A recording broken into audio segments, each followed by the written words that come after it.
macam mana? Masuk-masuk time you bercakap atau you nak habiskan? Boleh. No problem. It's more like yes, it's more like a discussion. Begitu, yes, correct. And this from time to time. Okay. Over to you. Okay, thank you very much, Dr. Izianti. Assalamualaikum. Very good morning, everyone. I think this is my first time actually giving my talk to the postgraduate student, especially for a specific title topic on this. Actually, this topic I was given by the Postgraduate Center in order to give for the postgraduate students in UMS. But because of the pandemic, and then because of every faculty they have their own speakers, so that's why I think at the university level is not that we always KIV and postpone the Bengkel, the workshop for this kind of but that one is only for one whole day of Bengkel lah. But for today, if I'm not mistaken, Dr. Izianti, is at 3 hours or 2 hours? Kalau 3 hours is like a lecture juga. It depends on you. We usually complete it 1.5 hours. Then we have a Q&A session by 2 hours. Yes. Usually. Sure, no problem. Okay. So I just follow the flow if anyone, because of I think some this topic is not necessarily, it's not my it's not like I'm the expert for this kind of topic. Actually every one of you, I mean the lecturers also, they have their own perspective on to talk about on this topic, effective student-supervisor relationship.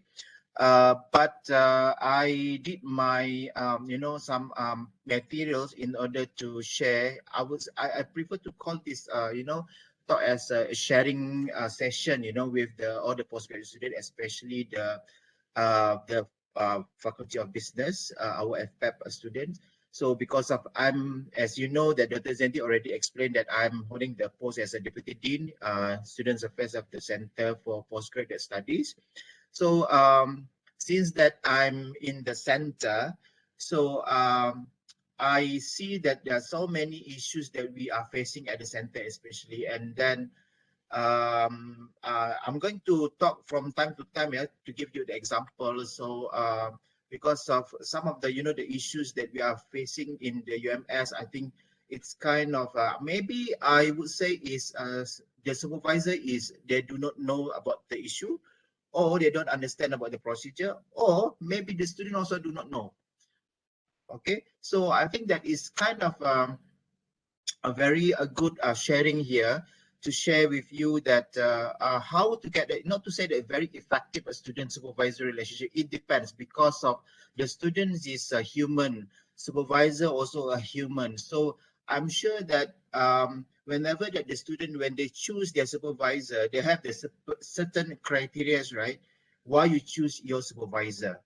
Okay, and same goes to the supervisor. When they want to accept the students, they have the certain criteria. Oh, I think this student, I think from my perspective is like this, for example. So I prefer it. So that's why I come to the, the agreement that I can accept you become my students. Definitely, yeah, as Dr. Izianti said just now, some of the students can, like the supervisor, they cannot accept all the students, unless if they are really robot, they can work, work hard in order to entertain the students 24 hours. Okay, so yeah, that is my view lah on that. So how to proceed with the, let me see. Oh, okay. So this is my background, just to give you a view about my background. I think Dr. Izianti already explained. So yeah, I already been attached with the UMS since 2001. So now it's already 20 years with UMS. So yeah, you can see that my various backgrounds here. I have, I always change my institution from a diploma and degree and also master's until my PhD lah. So just to give you a view on that. So this is the outlines for today's sharing. So as you can see, macam nampak banyak kan, is a lot, but actually it's just a very, as I said, with Dr. Izianti also, mentioned about that, we can always, talk if you have any questions.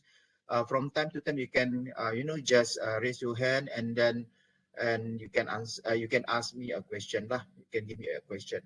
So this is the outlines for today sharing. So okay. Okay, so just to give you some, a break, break the ice, give you, some, ideas. Managing your supervisors well and developing and maintaining a supportive, positive, constructively critical relationship over time is essential to help you produce a good quality thesis. I think Dr. AZAZE already had explained about the paper, right? Talking about in order to make sure that ensure your success of the students' PhD and also master's degree depends on how good they support. I mean, they maintain or strengthen their relationship with the supervisor. So that is a kind of like a very, very crucial. So I have many experiences of my friend, which is their failed their PhD journey, their master's journeys, because of one of the main problem of their failure in their journey of studies is because of their supervisors. Their relationship with supervisor is not that very I would say is fail. I would say it's failed because of maybe misunderstanding, maybe because of they don't understand the supervisor, and also of course their supervisor also do not understand that. So that is very important. I think this is we as a student, you as a student, even though we are the supervisor here, we have been through all of this experience, that we also used to be the students before. And I think that the be the students, there are many rules, and then there are many guidelines that need to be, because I think that we haven't completed our degree yet.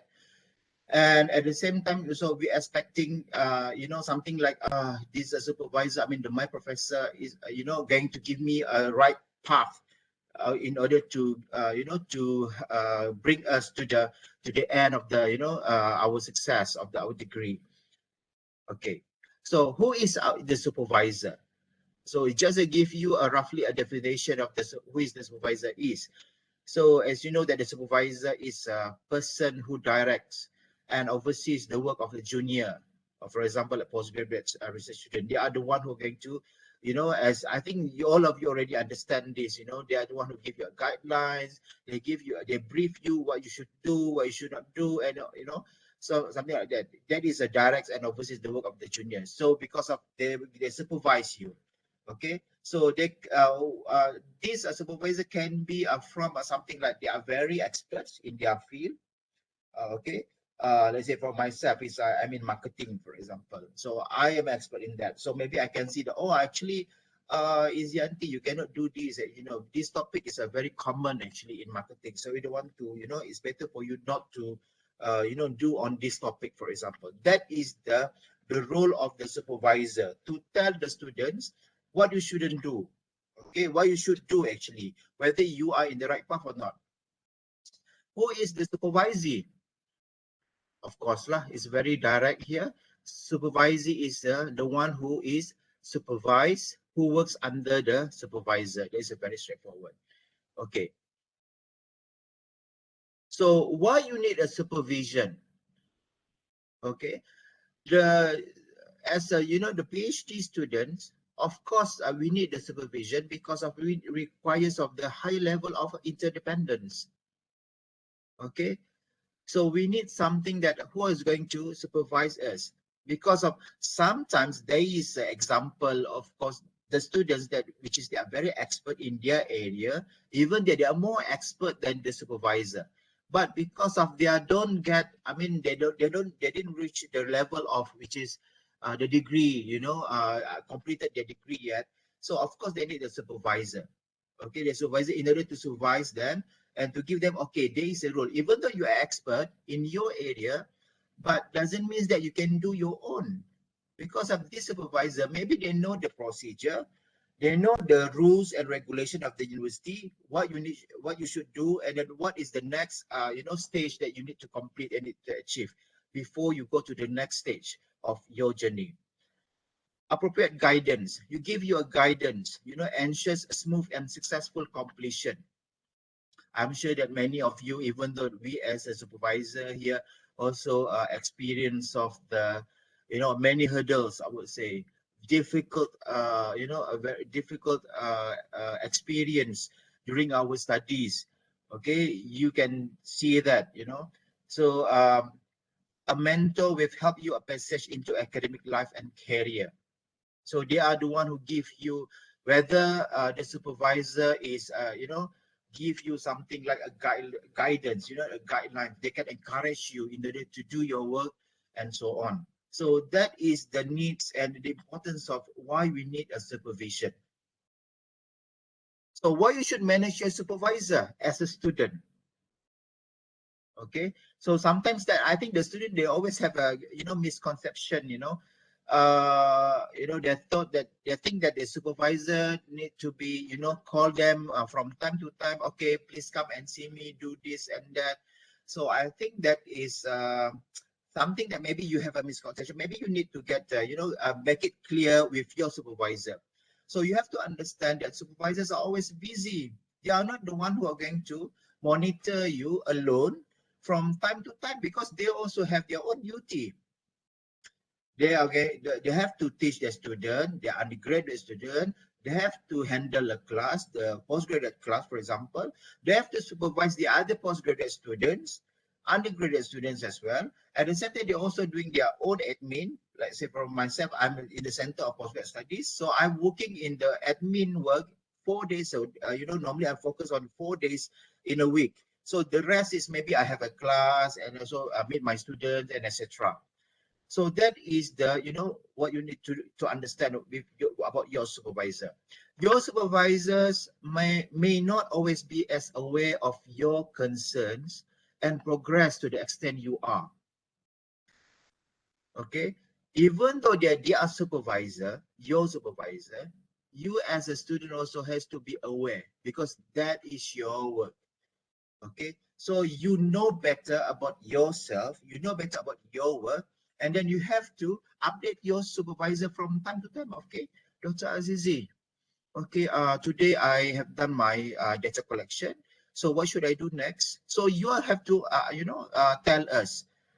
Okay, so that is kind of thing that you have to understand of this. So sometimes this, oh, okay, you are, thank you very much, because of you already completed your data collection. So I think maybe after this, have you done your data analysis, for example? So if done, so anyone maybe can go for that. Okay, so like myself, when I was I did my PhD in South Korea last time, my supervisor didn't, he just give me like that, Prof, I already done my data collection. Okay, have you done your data analysis? Yes, but I only use this SBS. Oh, why SPSS? We don't just use AMOS. Oh, because I don't know how to do use AMOS, because my supervisor doesn't know. He's not going to teach me how to use AMOS that time. So he said, okay, you have to learn the AMOS, So I have to go to the other universities. I'm meeting my other friends from the north. I'm in the center of the South Korea. I have to travel to the southern part of the South Korea in order to meet my other Malaysian friend, just to learn AMOS and then to analyze my data at that time. So that is what is the supervisor's role that time is. They just want to know, okay, have you do this and that? That is the students' responsibility to do, as what's been said by the supervisor. Your enthusiasm and organization will encourage them. I think some of you, even though, including me, even, I think the other supervisors also are very encouraged. They are very positive. Even though me, myself, when I see my students are very energetic, they always update me with this and that. I am also very motivated in order to supervise he or she, okay, in order to to supervise them, because of they are the one who give you to organize themselves. They are very enthusiastic, they are very motivated in order to finish their work. Okay, and finally is, of course, this is your project, so that's why you need to be to manage your supervisor, not your supervisor manage you. So I think this is something that maybe I'm not so sure how many of you here think that you're okay. I thought all this time a supervisor should, tell me this and that, of course, manage me. But actually, is because we perceive that if you are the, at the level of the PhD degree, a master's degree, um, I think that we perceive that you are mature enough in order to manage yourself, in order to to be more independent, in order to like to always be as an adult in order to do, because you are not your undergraduate students. Some of the students, they feel that they always carry with their the undergraduate behavior, the attitude need to be spoon-fed, okay, spoon-fed by the supervisor, okay, that you can tell that, okay. So who is the ideal supervisor? I'm sure that everyone, most of the, I think all of the students, they are really dream of this kind of supervisor. The dream supervisor has the following attributes: the wisdom of Solomon, positively Delphic precise in their pronouncements of what will matter, the communicative skills of Martin Luther King, the analytical clarity of Ada Lovelace, the patience of Saint, a pastoral touch that would make Florence Nightingale weep with envy, a breadth and depth of knowledge that could only come from omniscience, creative gifts that combine the brilliance of Leonardo da Vinci, Isaac Newton, Michelangelo, and Mozart with the inspiring intellectualism of Pablo Picasso, Einstein, and Beatles. And to cap it all, empathic sense, okay, that must have been stolen from the Mahatma Gandhi. I think this is, if you can tell that your supervisor has all of these attributes, you are very, very lucky. Okay, you are very lucky, So this is definitely, I think every single students, not to say as a human lah, when they have something like they expect for this a supervisor, definitely this kind of is, I would say, is a very perfect, you have a very good, you are, you as a student, you are like, in heaven. Okay, you are in heaven, because of you have this kind of the, a very skillful supervisors. Okay, so now, what do you think? I think maybe you have to, I think there you got few of here is, the supervisor. So what is the role of supervisor? I think the student also have to understand the role of supervisor. Maybe not to say that after this you can tell that the supervisor, doctor or prof, I think you should do this and that. Maybe this, I don't know, like maybe you have to check and you have to understand the supervisor first, yeah, whether your supervisor is open to be to be taught, to be like advised by the student. I think, doctor, you should do this and that, but it's up to you. Sometimes that my student also can say that, so I'm okay with that. Okay, so there are, of course, there are three stages of the role supervisor: at the start, in the middle, and at the end. For example, identify a good questions, knowing what has already been done, anticipating when a problem will be too hard or too easy. So they are the one who, are going to identify that. In the middle, for example, the first semester, a second semester. So I think maybe this, this stage of, in the introduction starts with the students when they start their journey of their postgraduate studies with the supervisor. I think this is a thing that maybe you can check. Okay. In the middle, maybe after you already reach in the second year, okay, then you have to check whether your supervisor watching over the bigger picture, whether they push you in a good direction. Where are you? Where are you, Tini, for example? Are you here? Are you there? So what are you doing, for example? So identify a common pitfalls, okay? Keeping an eye on the clock. So you have to, something like need to be done. Dr. Azizi, Yes. apa nak cakap ni? I would really love to mention also that before the student, kalau boleh lah, before the student register, they can actually shop for their supervisor. Am I correct? Correct. Shops for your supervisor, Yes. check on their Yes. expertise. I Yes. get very terkejut, okay, saya terkejut bila dapat permohonan, okay, and the student will only just put management, whatever lah, management ke marketing, and they will just write their management. Then I will call them. Do you have any supervisors in mind? That's right. Tak ada. That's Lepas my. tu saja boleh. Yeah. Oh Yeah. my God. Come on lah. This is like you nak kahwin, okay. Ni nak kahwin 3 tahun ni. Kena cari yang betul-betul lah kan, doktor? Macam tu ke, doktor? Correct. I think I do agree with you, Dr. Izzat. I think this one is a very crucial part. Actually, you know, the student, I think this is the biggest, I would say, biggest mistake. Most of the students, they didn't do, you know, during the first time when they did, you know, when they started their registration in the first place. I think the first thing that I noticed, right, I think maybe because previously when I did my postgraduate, I already checked, I already have in mind who is my supervisor, you know. But now, the students, when they come to the center of, when we receive the, you know, the application from the student during the registration in the form, right? They didn't put who is their supervisor. They just put the marketing, they use the management, and then that's why they are double.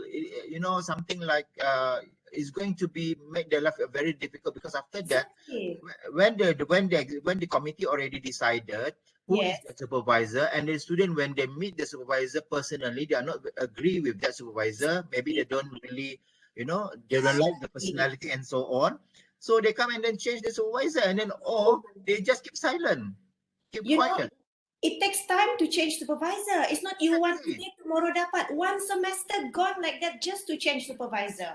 Exactly. And then you have to understand, the moment you're already registered as a student, the postgraduate student, you have to start and think about your topic. And if you keep on changing your supervisor, then your topic also, you are not confirmed which topic you're going to do, because of the supervisor. It depends on their interest, which one of the topic that they want to supervise. Yeah. Kan? So I think that is, you know, I think most of the student life, I think most of here is already have a supervisor, but definitely you have a friends. I'm sure that maybe 30 or 40% of your friends, when they want to further their study, well, who's the supervisor? You should tell your friend, okay, you better check and, check your supervisor first. Okay. That is I think that is the first step. I think the very I would say is a very crucial decision that you have to make before it's going to make your life very difficult after that. So that is because I think a few days ago I received a call from my my former student from University Malaya, which is, I thought them is in the I would say is a commercial program. So they keep on, this student already completed his master MBA from the other universities, and keep on contacting me, And then he said that, okay, doctor, I want to put on my PhD. I want to do with you. So actually, I have a friend of mine actually keep on asking. So this student, tell his friend, okay, I have the supervisor, I potential supervisor in UMS, or Dr. AZIZI are going to supervise in marketing area. So if you want to do this, so I know this supervisor. So they know already, they have in mind who is their supervisor. So you can tell your friends, you can tell your other friends in which area. So sometimes I'm very, very sure, because even when we were in the, in the school, for example, in the university, even though in the, before we start our new semester, before we enroll and also register for a new subject, definitely we're going to ask our senior, right, about that lecturer. Who is going to teach this subject, in next semester? You're going to ask your supervisor, you will ask your senior about that. Dr. AZIZI, okay ka? So you have that kind of the expectation already before you attend for a seat for that class. Same with the, the supervision, the thesis supervision. Maybe you can ask around, you ask your friend, and then you can tell lah. Maybe it depends on you lah. Okay, so that is in the middle of the, the supervisor role is to identify the common pitfalls, keeping an eye on the clock. Okay, cari you ke mana-mana. You know, you have to search the students. Where is the student? I think some of the supervisor here having a difficulties in order to trace their students. Where is their student? I have a few students, you know, I'm not a good supervisor as well. So I have you know, even though the active student I have now is 7, you know, PhD student, if I'm not mistaken. But I have a few students which is already quit in the middle. The PhD also, the masters also. You know, some of the students, some of the supervisors are very sad. We are very, very disappointed. I think some of the 13 also have experienced that. We also have experienced this. You know, the students are very good. They come always. They always come and visit you every week. You know, I have a student of mine before my experience. Come and see me every week. You know, every week we had lunch together. You know, we have a discussion. And suddenly at the end of the semester, when the semester 2 started, he lost. He missing in action. When I call him, he didn't pick up the phone. When I SMS him, he didn't pick up you know, he didn't reply me the SMS. And then I don't know what is his problem. But of course, he did mention that his mom is not very well and then sick. And after that, and then I said, if you don't want to proceed, you want to continue your study, you just let me know, or maybe you can, you know, you can register for, you know, you can surrender your study here in UMS. But after that, he didn't reply anything. I think that is, you know, not only the students, but the supervisor also has the same difficulty, the same dilemma in order to, even though we expect, the students are very good and that, but the missing in action students are everywhere. This is not only in UMS, but I think it's, you know, universal. In other parts of Malaysia also, we are having the same problem. Okay. So that is in the middle, you know, at the end of the study is telling you when to stop. Okay, telling the student when to stop your research and then you submit lah. You better submit and go for the pre-viva, for example. Knowing what a thesis looks like, anticipate the problem areas for your viva. Okay, so that is the role of supervisor. In a more specific way, supervisor, of course lah, this one is a very specific. Okay, set up the regular meetings with the students, you know. Even myself, you know, with my student, I set up my regular meeting with students every week. But you know what, sometimes my students, they are not very comfortable with the, you know, weekly meeting. So I have to follow them as well. Okay, which one you prefer? I prefer to go and see you personally, doctor. You know, I prefer to go and discuss with, because some of the supervisors, they are very, they prefer to have it in group so that it's easy for them to monitor one by one. And if you ask me, right, as a supervisor, I prefer to, you know, to be together with my students in one day and one time, whether, you know, in order to share knowledge. Maybe these students, they are presenting something like this and they have having problem with India thesis. Maybe they can ask around their senior or maybe the other students, which is, oh, I think I did that, you know. So this is kind of the networking that you need to develop. You need to strengthen with your other team at the same with the same supervisor. But I don't know, maybe some of the students, they don't see that, you know. Maybe they see that even though they are supervised by the same supervisor, they feel threatened, you know. They feel threatened. They go, oh, if I tell and, you know, explain, present my work with my supervisor, maybe the other friends, they're going to follow and then copy my methods, for example, my idea, for example. I think if you feel like that, right, there is no use you have a supervisor, you know, because I have a student also like that.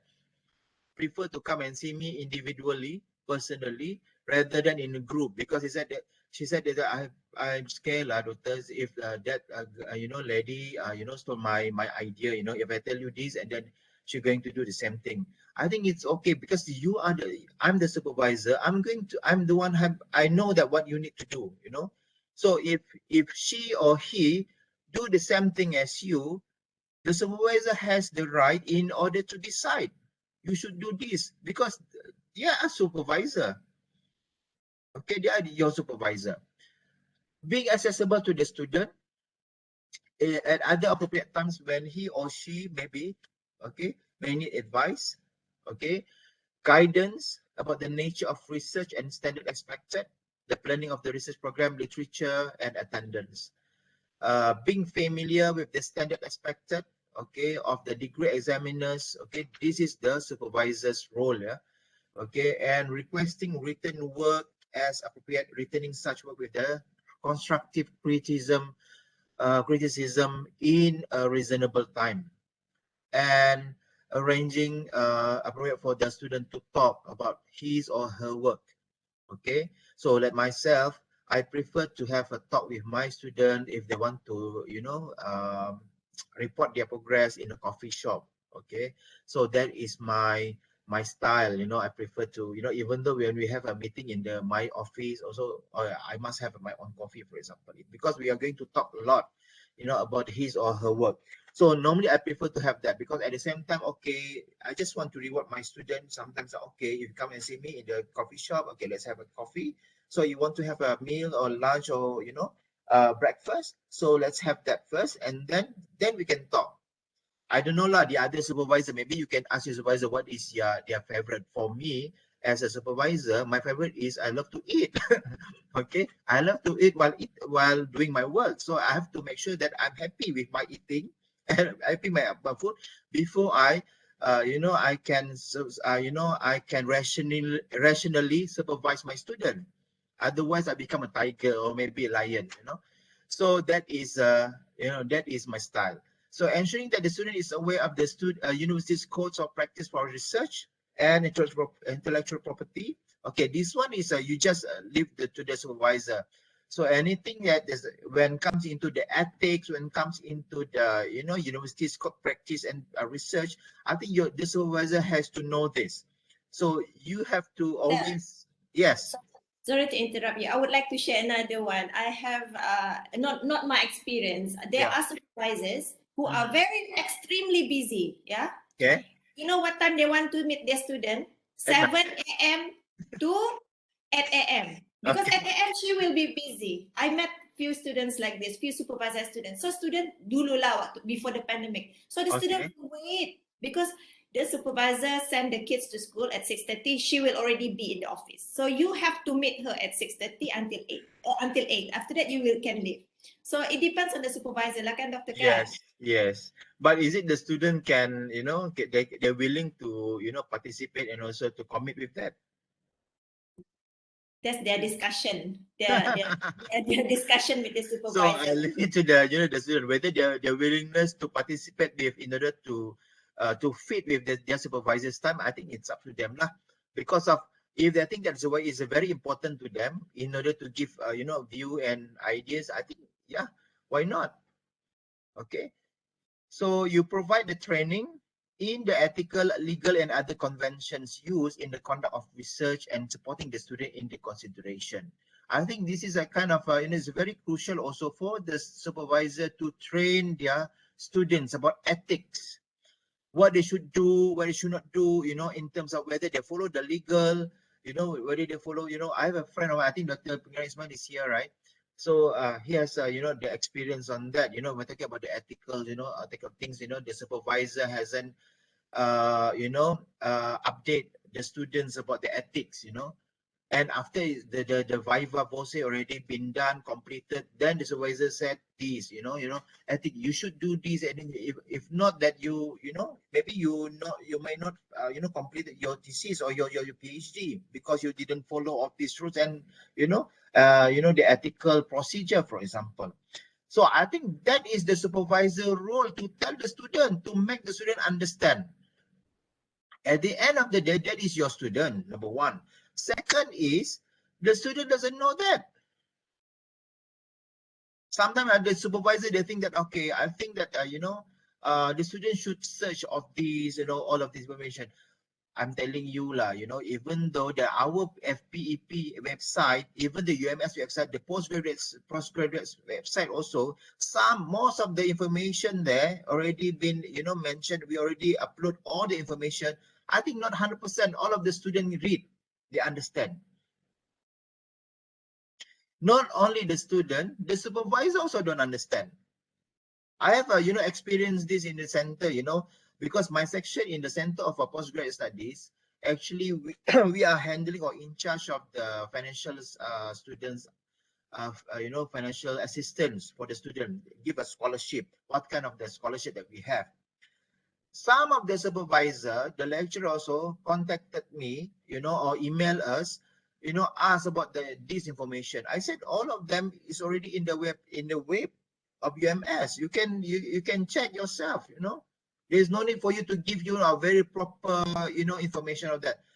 That is the weakness of our society now. I mean our culture. I mean the environment here. Not only the student, the supervisor also the same. Okay. So that's why when you miss out all of this information, right? And then when the student asks you that questions, and then maybe you miss to explain some of the information that is very important that for your student to know. I think that is something that I think the supervisor have to prepare as well lah. Okay. And ensure that the student is aware of the institutional level sources of advice, okay, to where, including careers guidance, health and safety legislation, and equal opportunities policy. I think all of this is, the role supervisor is, the supervisor has to know that. Okay. So, or as a student or as a supervisee, what is your role, your responsibility? Okay. Maintaining a regular contact with the main supervisor. Discuss with the supervisors the type of guidance and command. I think this is, a regular contact. I don't know. Maybe you can check yourself whether how many times in a week or maybe in a month that you have been contacted. I mean, you call, you SMS, and then you contact your supervisor. Not to say that you ask your supervisor, maybe you is related to your thesis. Maybe you can ask something other else, we have a coffee, for example. So can we, doctor, is it okay? Now is it pandemic now in UMS is okay? Is it free for the student to come in, for example?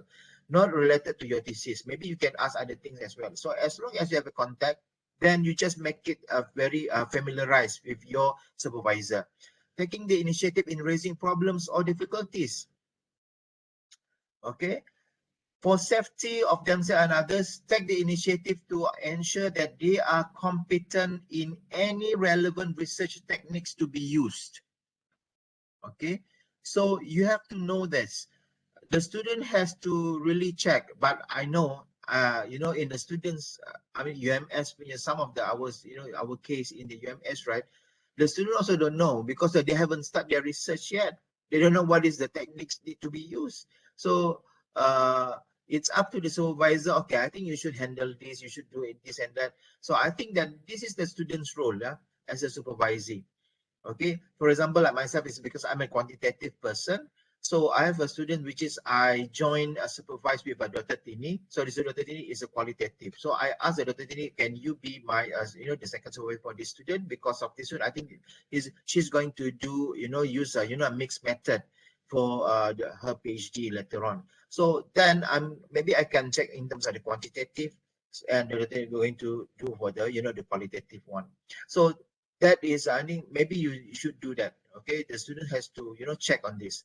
Planning research project which is achievable within a schedule, consistent with the normal expectation of the relevant research concern, maintaining the progress, okay, the progress of work in accordance.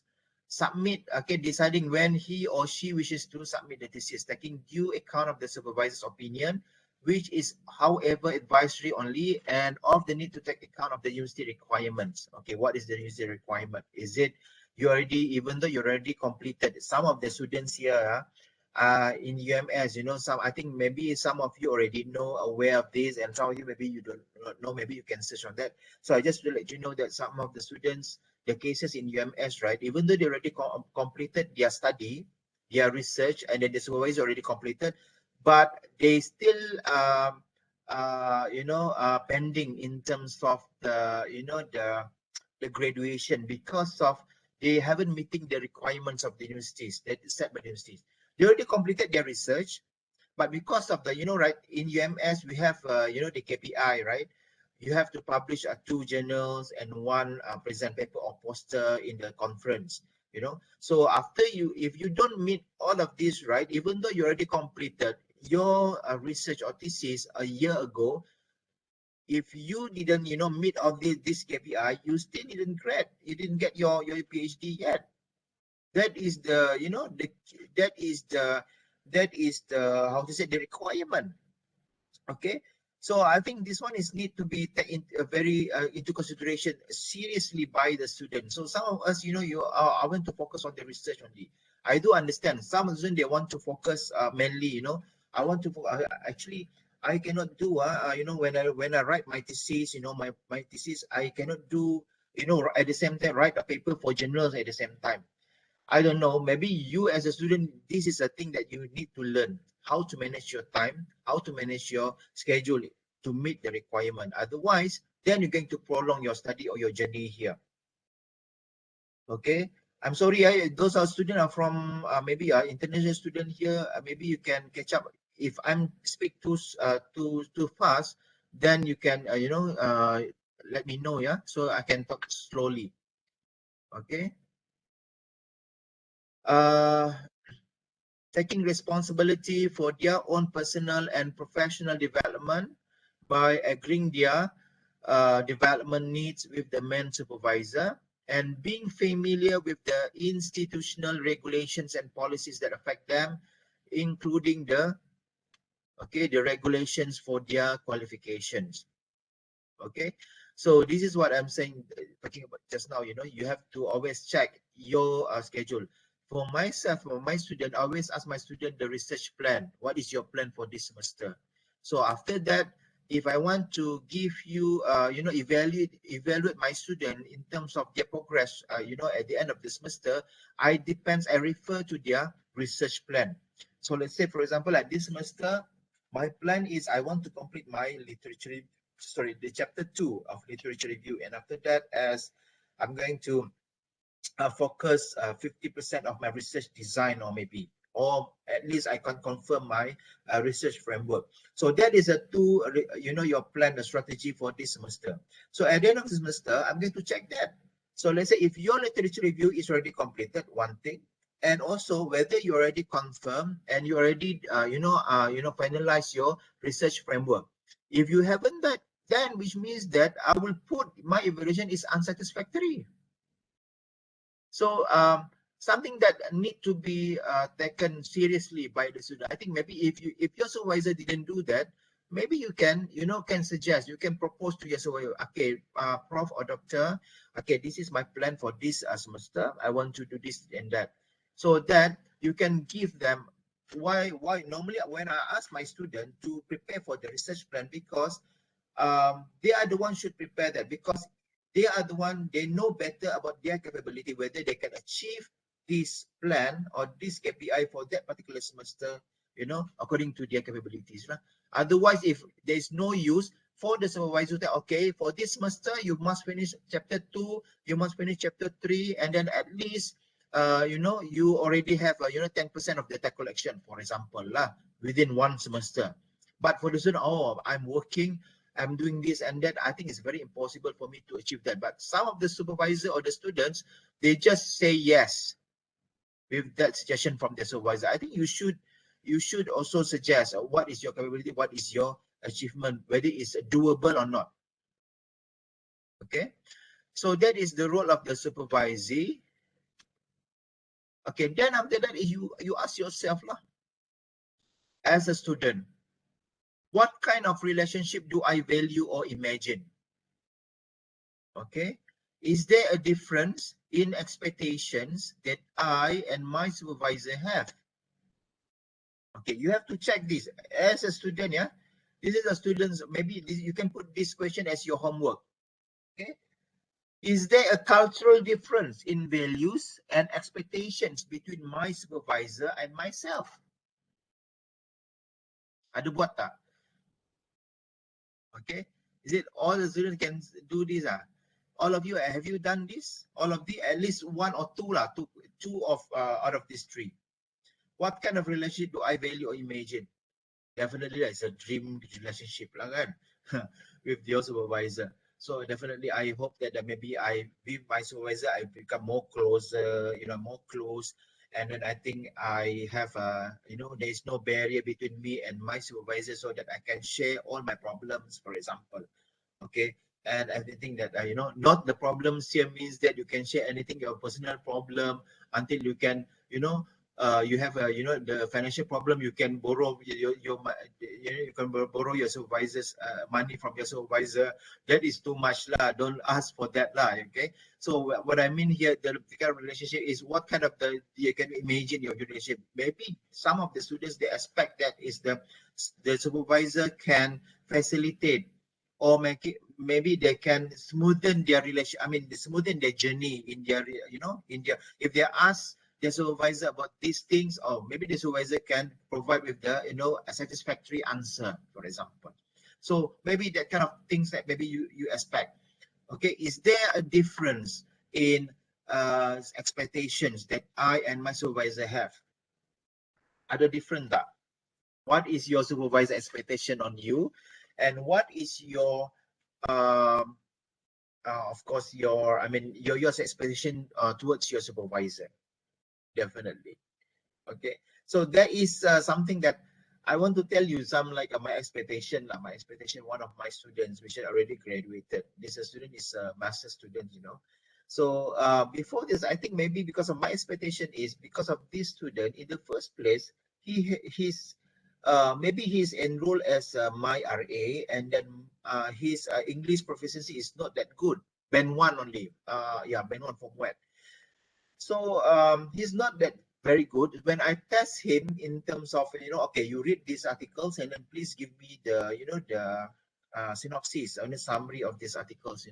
So when he give me, it takes time for him to understand one articles, and then from that time I only know that he's very weak. His English is very weak on that.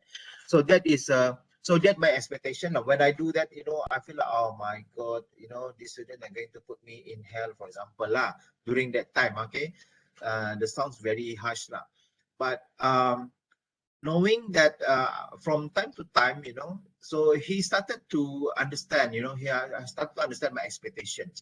So he knows that he wants to, but of course I know that this student background, he said he's from the not very good, stable family, in terms of the economy. So I would say it's not very poor, but not very, income is not that stable, I would say. So I told him, if you want to improve yourself, then you have to, if you want to improve, help your family, you need to improve yourself first.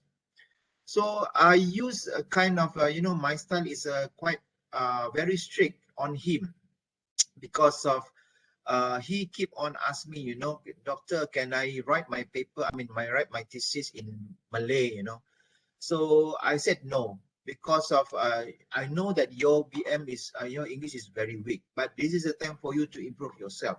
So I push him. From time to time. So of course,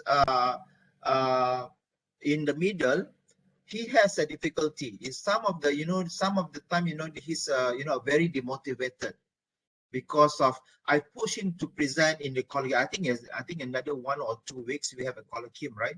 So I push him in that colloquium to present in English, just to push him to present in English.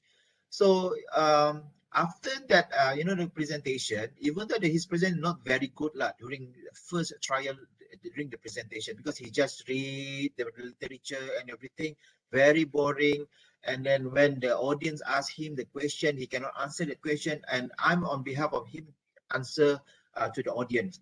So he become very down, and then he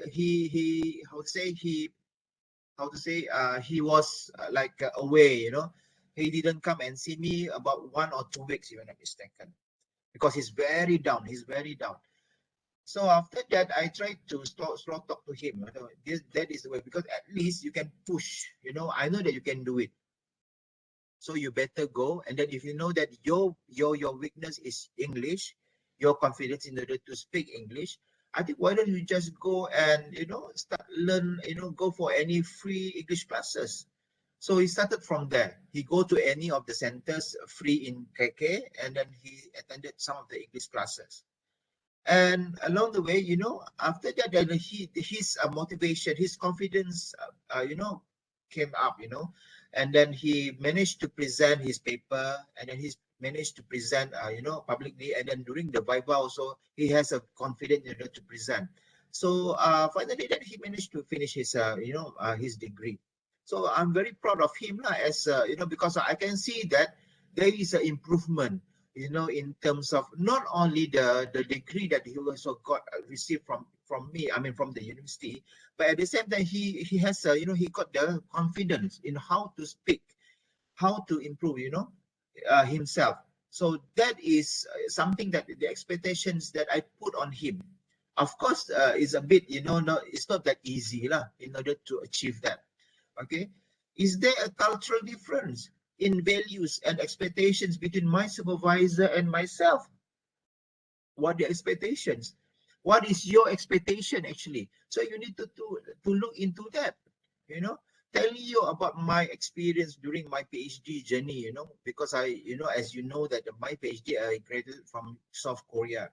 The first day when I touched down in South Korea, I always, you know, before that I have a communicate with my supervisor through email.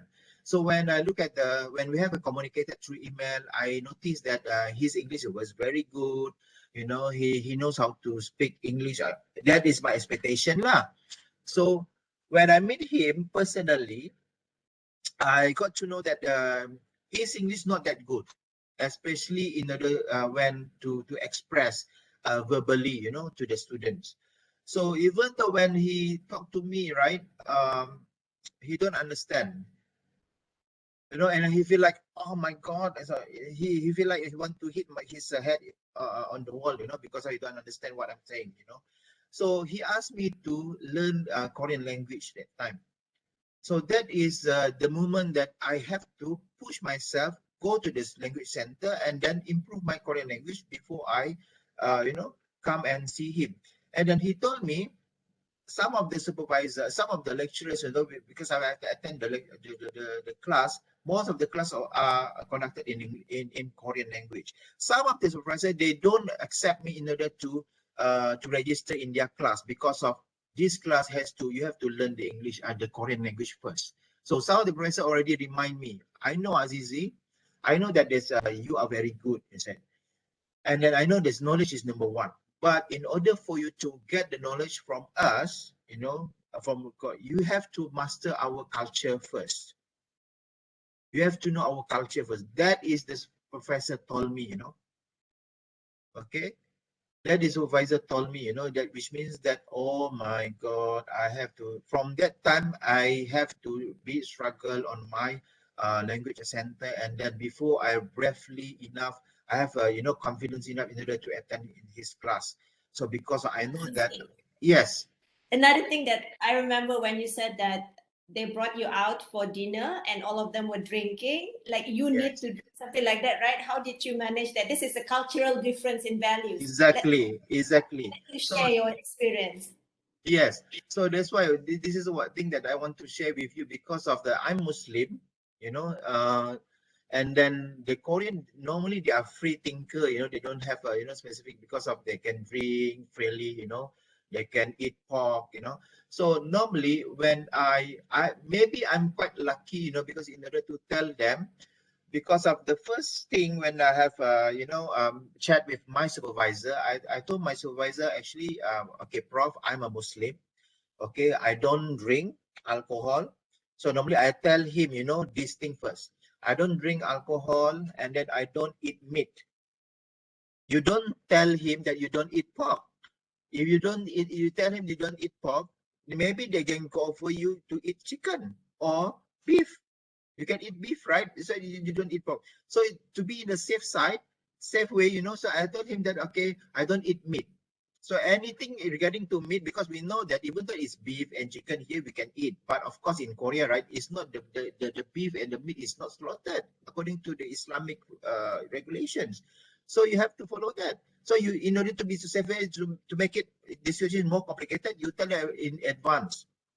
Okay, so that they understand your culture. Okay, you cannot eat this and that, but I can, I can, for example, I can join your gathering. For example, I go together with them.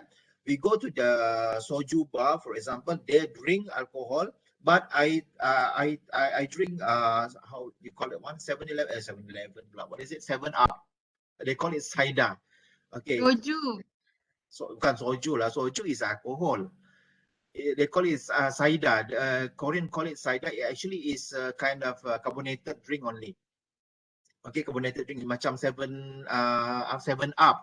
Okay, ada dekat sini Malaysia 7-Up. I think that is the the thing that I drink with them. I just join them. They eat pork. I know that they eat pork we go to the pork bar. They call, have you know that there's samgyeopsal house. Because in samgyeopsal in that restaurant they only serve pork. So I don't eat that. Since that I got to know that we are going to to that restaurant, I prepared my own meal first before I join them. So I just go and then, okay, it's okay. And then I just be careful, of course, when they eat pork, right, they prepare the side dish, for example, that kimchi. So I ate kimchi lah. So that is how I adapt with that culture. So from that, I see the cultural difference, right, in values and expectation with my supervisor. Because of my supervisor expectation that time is, they don't expect you, I know that you are Muslim, you cannot eat pork and everything and that. And that's not the reason for you not to join me. So at least you come and join us. So you can eat anything that you can eat lah. This is what he said. This is what expectation. At least you can mingle around with us. You understand our culture. So that is the, actually the expectation. I think same with the student lah. If you think that you are very difficult, you come to Sabah, I think, oh, this supervisor is like this and that. You just follow there, and then you try to understand, and then maybe you just go with their flow, follow with their flow, and then maybe you have your own, you have own limitation. Then you have to tell them your limitation. I think there is no right and wrong. I have a friend of mine in Korea last time, right? She's a bright student, good student, and then she got the the scholarship from the Malaysian government, and she only ended up about 1 or 2 semesters only in South Korea because of she didn't tell everything like what I did, with my supervisor. She only tell that when the Korean group and the supervisor brought her to the restaurant. Oh, I cannot eat this lah. I cannot drink alcohol lah. You already arrived at that restaurant. Definitely, these are Korean. They become very pissed off lah, disappointed with your behavior because why you come and we already arrived here and then you tell us here now because of you already make them disappointed. So after that, the supervisor ignore her. So when they ignore her, and then she only managed to finish, the masters, I think 1 or 2 semesters only. And then after that, she come back to Malaysia and then redo with the other universities in Malaysia. So that is, the implication when you don't you don't have your strategy on this, Okay, what is the question just now? I think you have a question, kan? Dr. AZIZI, I would like to share something here. Yeah. Somebody texted me. Yeah. Okay.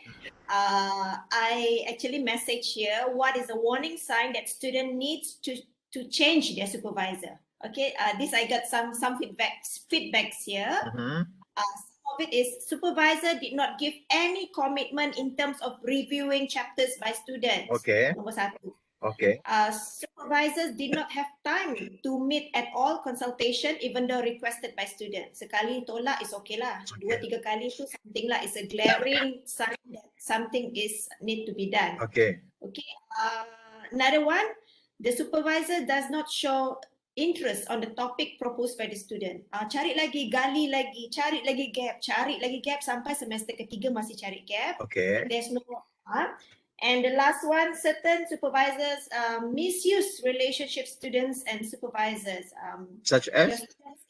Your student is not your ama or balachi, my dear. Okay, AZIZI. Not to fetch your kids from school. Okay. ataupun ganti kelas sekali-sekala boleh lah, tapi kalau 14 weeks ganti kelas awak tu susah lah juga kan. These are the Okay. signs lah kan. Do you agree with that, Doctor? Yes, I think some of them I agree, some of them are not really agree lah, because sometimes that we as a student, right, it's kind of a human touch. I mean, a human relationship between you and supervisor, because you have to you try to understand this lah. We as a student, right, when we want to further our study, we get the knowledge from our supervisor, and then we expect the supervisor are going to guide us, in order to make sure that we get our degree at the end of the day. And definitely, something that the supervisor has, the expectation is they want to understand whether can you be patient with me, if I do this and that. So sometimes that the student, whether they understand with their, the supervisors, the personalities, you need to understand that. So I think, like for example, like in Japan and Korea, right, in order for you to win your supervisor is through trust. You need to build up your trust first. So I think that one is trust is another thing. Let's say if within a 1 or 2 semesters, you don't know your supervisor yet 100%. At the same time, I would say is and then you already against them. For example, you don't do this, and then you badmouth your supervisor behind him or her. And then I think when the things that comes to your supervisor, definitely your supervisor has very annoyed and very disappointed with you, and then maybe they put you in a very difficult way. So I don't know, maybe it's up to the supervisor personality lah. So of course lah, I do agree for those supervisors didn't reply anything, don't give you a feedback and everything, But as I said before, right, your supervisor is not is a very busy person. So you just assume them as a busy person, Maybe you give them a deadline. I think I have a student of mine also. Dia bagi hari ini the comments. I mean your progress today, and then tomorrow morning he or she expect me to to reply him. I really appreciate that kind of student because I'm very energetic. But at the same time, I'm also not a robot. Okay, he or she has to understand me. Okay, why? Sometimes that you have to put yourself as your supervisor's shoes lah. Sometimes the supervisor go, okay, Izianti, okay, can you give me a chapter 2 by tomorrow? Okay, doctor. Tomorrow bila call balik tak ada pula. Okay, doctor can extend for end of this week, for example. If your supervisor can tolerate with that, why don't you cannot tolerate with your supervisor? You understand me or not? So I think something that maybe because of we are human, right? You don't expect the supervisor is a robot are going to serve you every time, for 24/7. I think that one is to me is something like But as I said lah, the trust is you need to develop the relationship. You need to develop the trust first. What do you expect? Even my supervisor, last time also I didn't expect. During my masters, when I did my masters in UPM, my supervisor asked me in order to replace her for her class. Even the class is free. She didn't pay me for a single money for 1 hour just to replace her. I just go because I think, it's okay, Prof. I can go. So this is how you're going to say, something like how you're going to develop the trust. Even though that my supervisor come over here when she become the external examiner with one of the candidates in UMS. At that time, I brought her around and then go to the Pasar Philippine, and then he go and she want to buy some like jewelry in the Pasar Filipina, and then she asked me to choose and to pick up for her. AZIZI, you pick for me. Okay, I just pay. You pick for me for that. Okay. Of course lah, but of course some no doubt some of the supervisor, they take advantage of their student. They know that student is dato lah, datin lah, something is very rich. Okay, go. Okay, Izianti, I want to go to Kota Kinabalu tomorrow. Can you book me a hotel, and then can you pay for me for that, for example? Of course, that's too much lah kan. I think that's too much. But definitely, I think, I don't know, I never experienced that. But I have a friend of mine who experienced this kind of situation, which is been used by their supervisor. I think it's up to you whether you are honest in order to do that or not.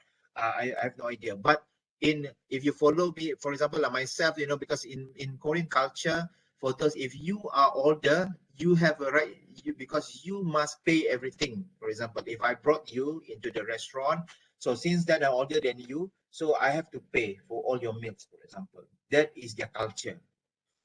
That is a good thing lah. So let's say if you want to further your study after this to South Korea, I don't know, in Japan, so correct, make sure that you are younger than your supervisor. Okay. So that is the tips. Okay. So that is any question so far?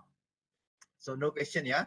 So I just proceed with this. The effective communication with your supervisor is establish a good lines of communication right from the beginning. Okay, already, you make sure to establish your communication. Work on continued and open communication. Focus on your own relationship. Do not compare with others. Even though you are at the same supervisor, with the same supervisor, don't compare your relationship with, kenapa yang tu dia bagus dengan si anu ni, begitu. Maybe they have a certain, the supervisor have a, oh, I think Izyanti, your work is very good. I think you're here because I think that your work is my interest, for example. Maybe this work is not. Depends on how you perceive that. But try not to compare, because every single student, they have their own journey, and definitely in terms of, you don't similarize your journey same with your colleagues under the same supervisor. Okay. Avoid the pitfall of overthinking what the supervisor may be thinking. Okay, but to me it's okay if you want to be more overthinking on that, but don't overthinking that, oh, maybe the supervisor doesn't like this, and then you keep on changing your work, and this will delay your work, your progress. Schedule regular meetings. Okay, meetings minutes, for example, you have that one. And sometimes that now in FPEP we do have the supervisory supervision logbook, Dr. Izyanti, so that when you have a meeting, when you meet with your supervisor, you need to jot down whatever that you already discussed. And then like my supervisor, my student, other students when we have meeting with them, they jot down and then they try to update me. Okay, doktor, ini kayak yang kita bincang tadi, so that I can put in my log. Okay, then okay. So sometimes in my part also I do the same thing lah. Okay. Okay. I don't know, Dr. AZIZI. Last time when before I met my supervisor, saya selalu tak lalu nak makan, doktor. I cannot before. I get so nervous and I have to get ready for rejection because I already did a lot of work. When you meet the supervisor, check, habis dia bagi all here and there. So but it's not that your supervisor bertukar-tukar fikiran. No, it's just that's how it works, right, doctor? Is it like that? That's right. Yeah. I also have the same experience with you, Dr. Izyanti, but my part is different because of my Korean is not very good, because my professor is expecting me to discuss with him in Korean, right? So I have to prepare myself, my script, in order to meet him. So that's why that is my hurdles lah. So definitely I'm also nervous whether I say, because of I have experienced before that my supervisor try to correct my language in terms of how to, because of that, in the Korean, right? I think you are very rude. This is how he told me, because of the way, because maybe the way I said in Korean is rude, because I use the rude how to say way in a Korean language. For example, like have you heard about the yes and ne? For example, like ne agesmida in Korean, right? And depan mal. Depan mal, sir. Yes. Yeah. Ne agesmida, something like that. So that is a Korean, right? So normally in our Malaysian culture, kita dah biasa. Actually, we get used already. Actually, this kind of expression, something like that, that is very rude, according to the Korean perspective. Unless if you want to express this, you express this kind of way to your same peer, same age, for example, or to the kids. You talk to someone is a very you're very respectful person, you're a professor, and then you said so is that, do you think that the way you talk to me is very rude? This is my professor told me, So he tried to correct me. Actually, you have to answer me yes, nah, something like that. This is how he stressed on that. So I feel very shocked because, yeah, definitely I'm Malaysian. I don't know that. So my professor, that's why I'm very nervous. After that, I'm very nervous in order because I'm nervous in order to reply him wrongly, you know, which is, you know lah, the professors the Koreans are very bad mood kan. Sometimes when you say something like in the wrong way, then they will be very bad mood. They're not going to entertain you after that. So that is things that I've learned. So I think this thing also, I think in Malaysia also, we have the same thing, but it depends on how open that your supervisor to the students. Whether the supervisor can give you a license, okay, you can say aku kau. Like for example, me and my student also, some of my students, I said aku kau because I'm very, you know, comfortable to use that words, you know. Kau buat begini Bajul, kau buat macam gitu, yang begini, something like that. So that is a very more pleasant, I think very comfortable. Okay, some of the students said, you know, I think, okay, saya prefer macam ni. I think that is not me lah. I don't know with other supervisors. Some supervisor depends. I don't follow this one because that is my style. Some of the students, you know, there's other supervisor, they think that you have to understand whether your supervisor is you say like this is okay or not. Then you have to confirm that. So that is a very important also in order to make sure that everything is very smooth. Your communication with your supervisor lah. Okay, and keep your scheduled meetings even if you don't have the perfect draft or result. Bring an idea. Jangan datang-datang kosong. Some of the students, they go to see, okay, I have a meeting with my supervisor tomorrow. So I expect that supervisor, so what do you think? That is the question from the student. So what you can suggest, doctor? I think you are the one who should suggest me, not me. So sometimes they go, okay, doctor, I dah buat macam gini-gini. Okay, okay. I think that's okay. You can give out this and that. Okay. So apa yang saya perlu buat, doctor? Some of the students, they will ask that kind of question. Not to say that you cannot say this kind of a question. You cannot ask this kind of question to your supervisor. But sometimes that you have to bring something to your supervisor. Show something. Okay, doctor, I already done this. I already done that. So I think that. What do you think, doctor? Is it okay for me to prolong or to, you know, that is the, you know, a very constructive discussion, you know, a fruitful discussion with your supervisor is really helps. Express your needs, your roadblocks and intentions in writing. Assist you to process and clarify your intentions, which in turn allows your supervisor to give more thorough feedback. Okay. Some of the, I don't know lah, maybe some of the students, they prefer to update their supervisor. Okay, doctor, I give you chapter 1 this week. Some of the and then after that, they expect their supervisor to give them the comment after that for that chapter 1. Some supervisor, some of the students, they give feedback to their supervisor. You know, let's say before they present for the proposal defense, right? Because of in FPEP, we have the, you know, the proposal defense chapter 1, chapter 2, and chapter 3, right? So they prepare with the chapter 1 until chapter 3, and then they submit to the supervisor. And then they give the supervisor, they ask the supervisor with the feedback.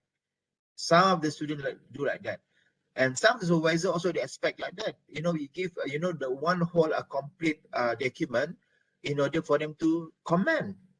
My supervisor last time was when I did my master's also asked that, you know, okay, you need don't give me a whole chapter by chapter, yeah. You give me 2 chapter, I think all the complete chapter. Or if you want to submit for the draft for the viva, you make sure that everything is complete. Then I can comment on that. Okay, so because of the student, maybe they expect that the supervisor can remember everything, you know, in their thesis. So I think you just assume that whenever that you want to see and then ask a comment from your supervisor regarding your draft, for example, you don't expect them they can remember your, I mean, one whole chapter or one whole topic, you know, last time I already give you a chapter 2, yeah, doctor. You remember that? No, I cannot remember that because of this supervisor. They do have other students as well. Macam mana tu?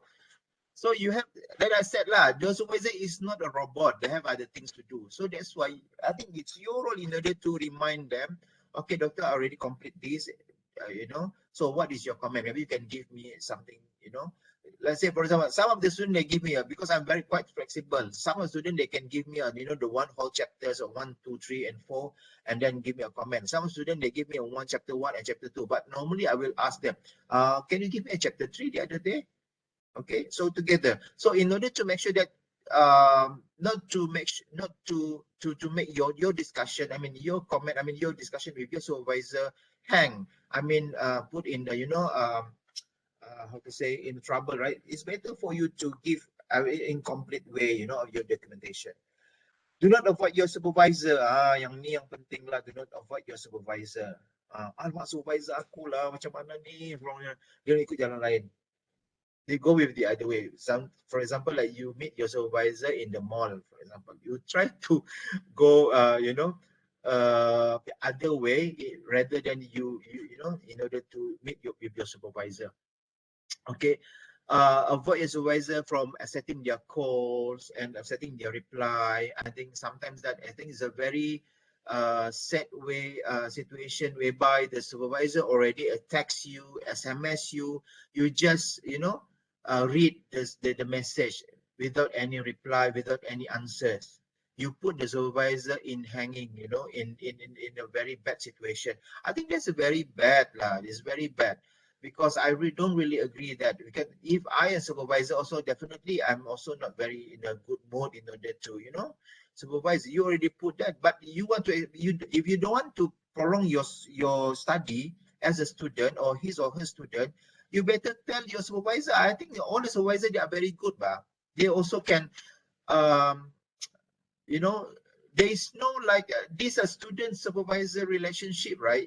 When you do your PhD and also masters, right? It's not like you are you are signing the a marriage contract, for example. You have to marry terikat dengan saya ni, kahwin dengan gini-gini, for example, and then you have to go to the court in order to no lah. It's kind of as long as when you have a very good relationship, it's kind of mutual understanding agreement between the students and supervisor. If you don't like your supervisor, you just tell your supervisor that I think I cannot do this. So what is your action? Or maybe is this okay for me to change? It's up to the supervisor's reaction after that lah.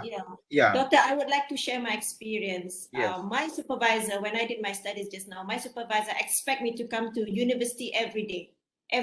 Wow. So when I have kids, I have to manage my kids. I told her, I said, Doctor, I couldn't make it every day, but I promise you, every day I will write something. By the end of this month or the end of the week, I will give you something. I mean, we will produce something out of it.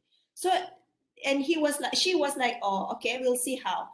Macam tu lah, you have to, I think remember, in the beginning, I already told the student, right? You prepare your research plan, your plan for that semester, what you have. So that is okay as long as supervisor agree and then you agree, you meet that level, you meet that KPI, it's okay lah.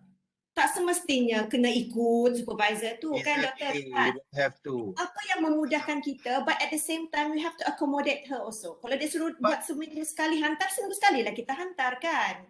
Yeah, but can I share something like a very dirty tips? I think this leadership depends on based on my experience when I did my PhD in South Korea lah. Because of I think maybe the culture of the Korean culture, right? Macam Dr. Izianti mentioned just now, which is the supervisor expected her in order to come to university every day. My supervisor expected, because in my university in South Korea, all the university student, I mean the PhD and master student, we've been provide the study station, the station in one macam dia panggil lab lah, dia panggil lab tu, they have the study room, the study station. So this is your station, you can put your book, you can put your laptop, everything, and then you can do your work. So this is the expectation because of the Korean, right? You have to go and see go to the university every day, because to them, doing work at home is not study. That is their punya mentality, their punya mindset. That is my supervisor punya mindset during that time. So because I'm sorry to say, because ada yang international student dekat sini, because of my lab study, my room study that time when I was in Korea, I shared with my international student, other international student, which is mostly 95% are from China. So they are from China. So all of this, these are Chinese students, right? Because when they mingle around, they are very fishing, bah.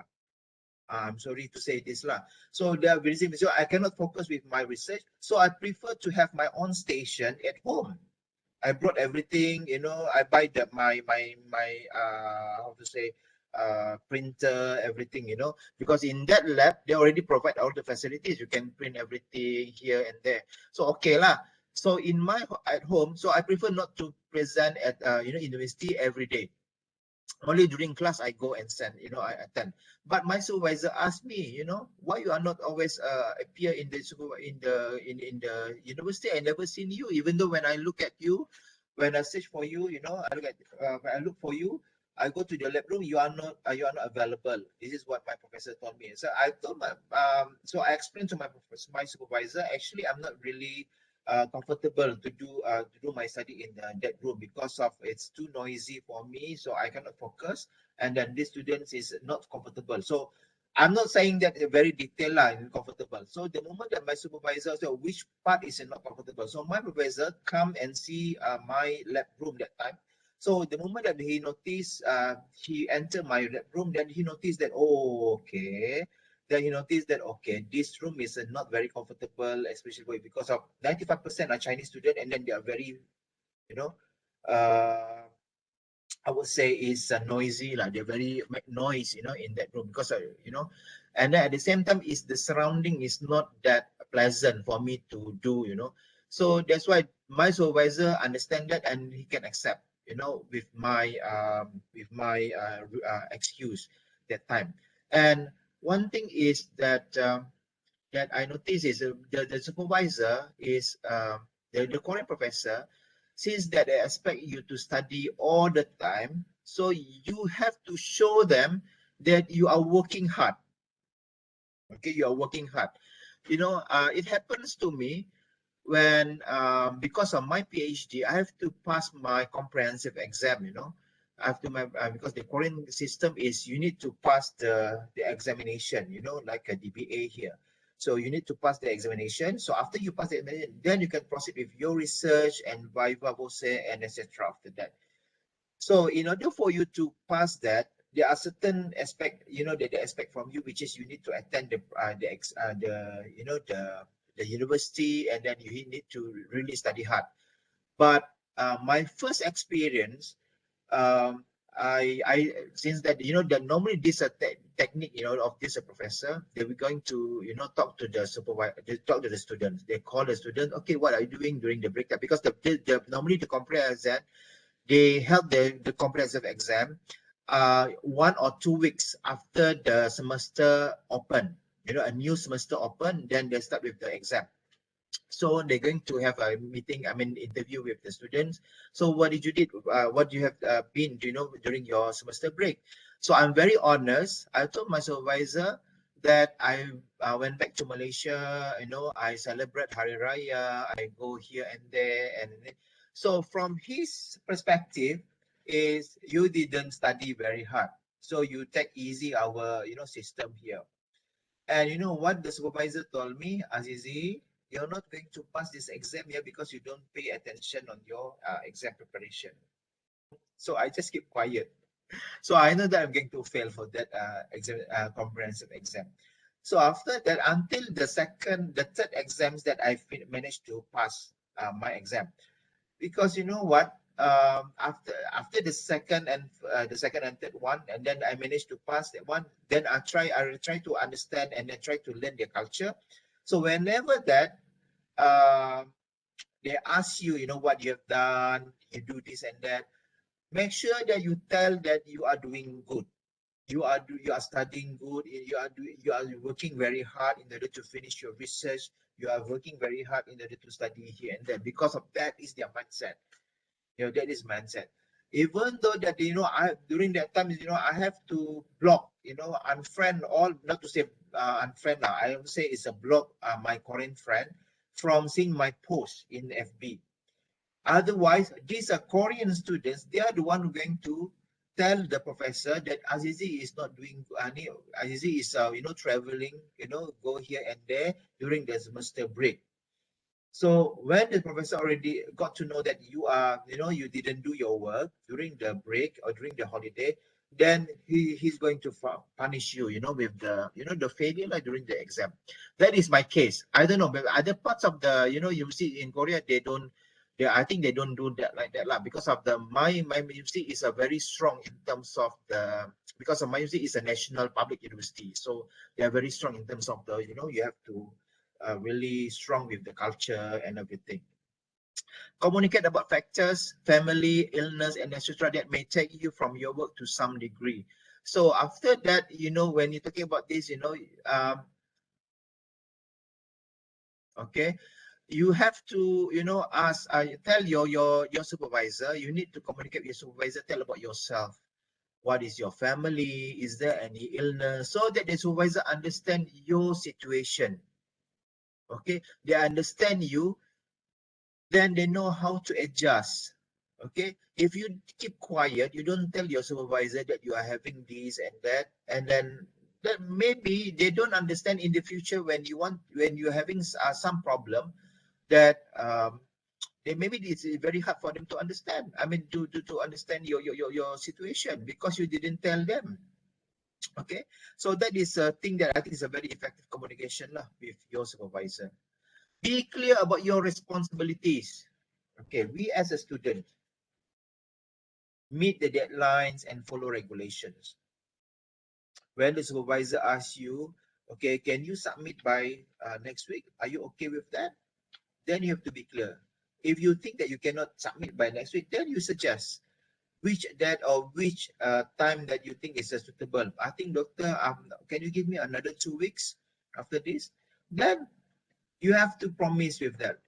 Okay, conducting research with the highest standard of ethical and scientific practice. That is a very, very important for you to understand. And then make sure that your supervisor know what you are doing. Providing reasonable evidence of satisfactory research progress.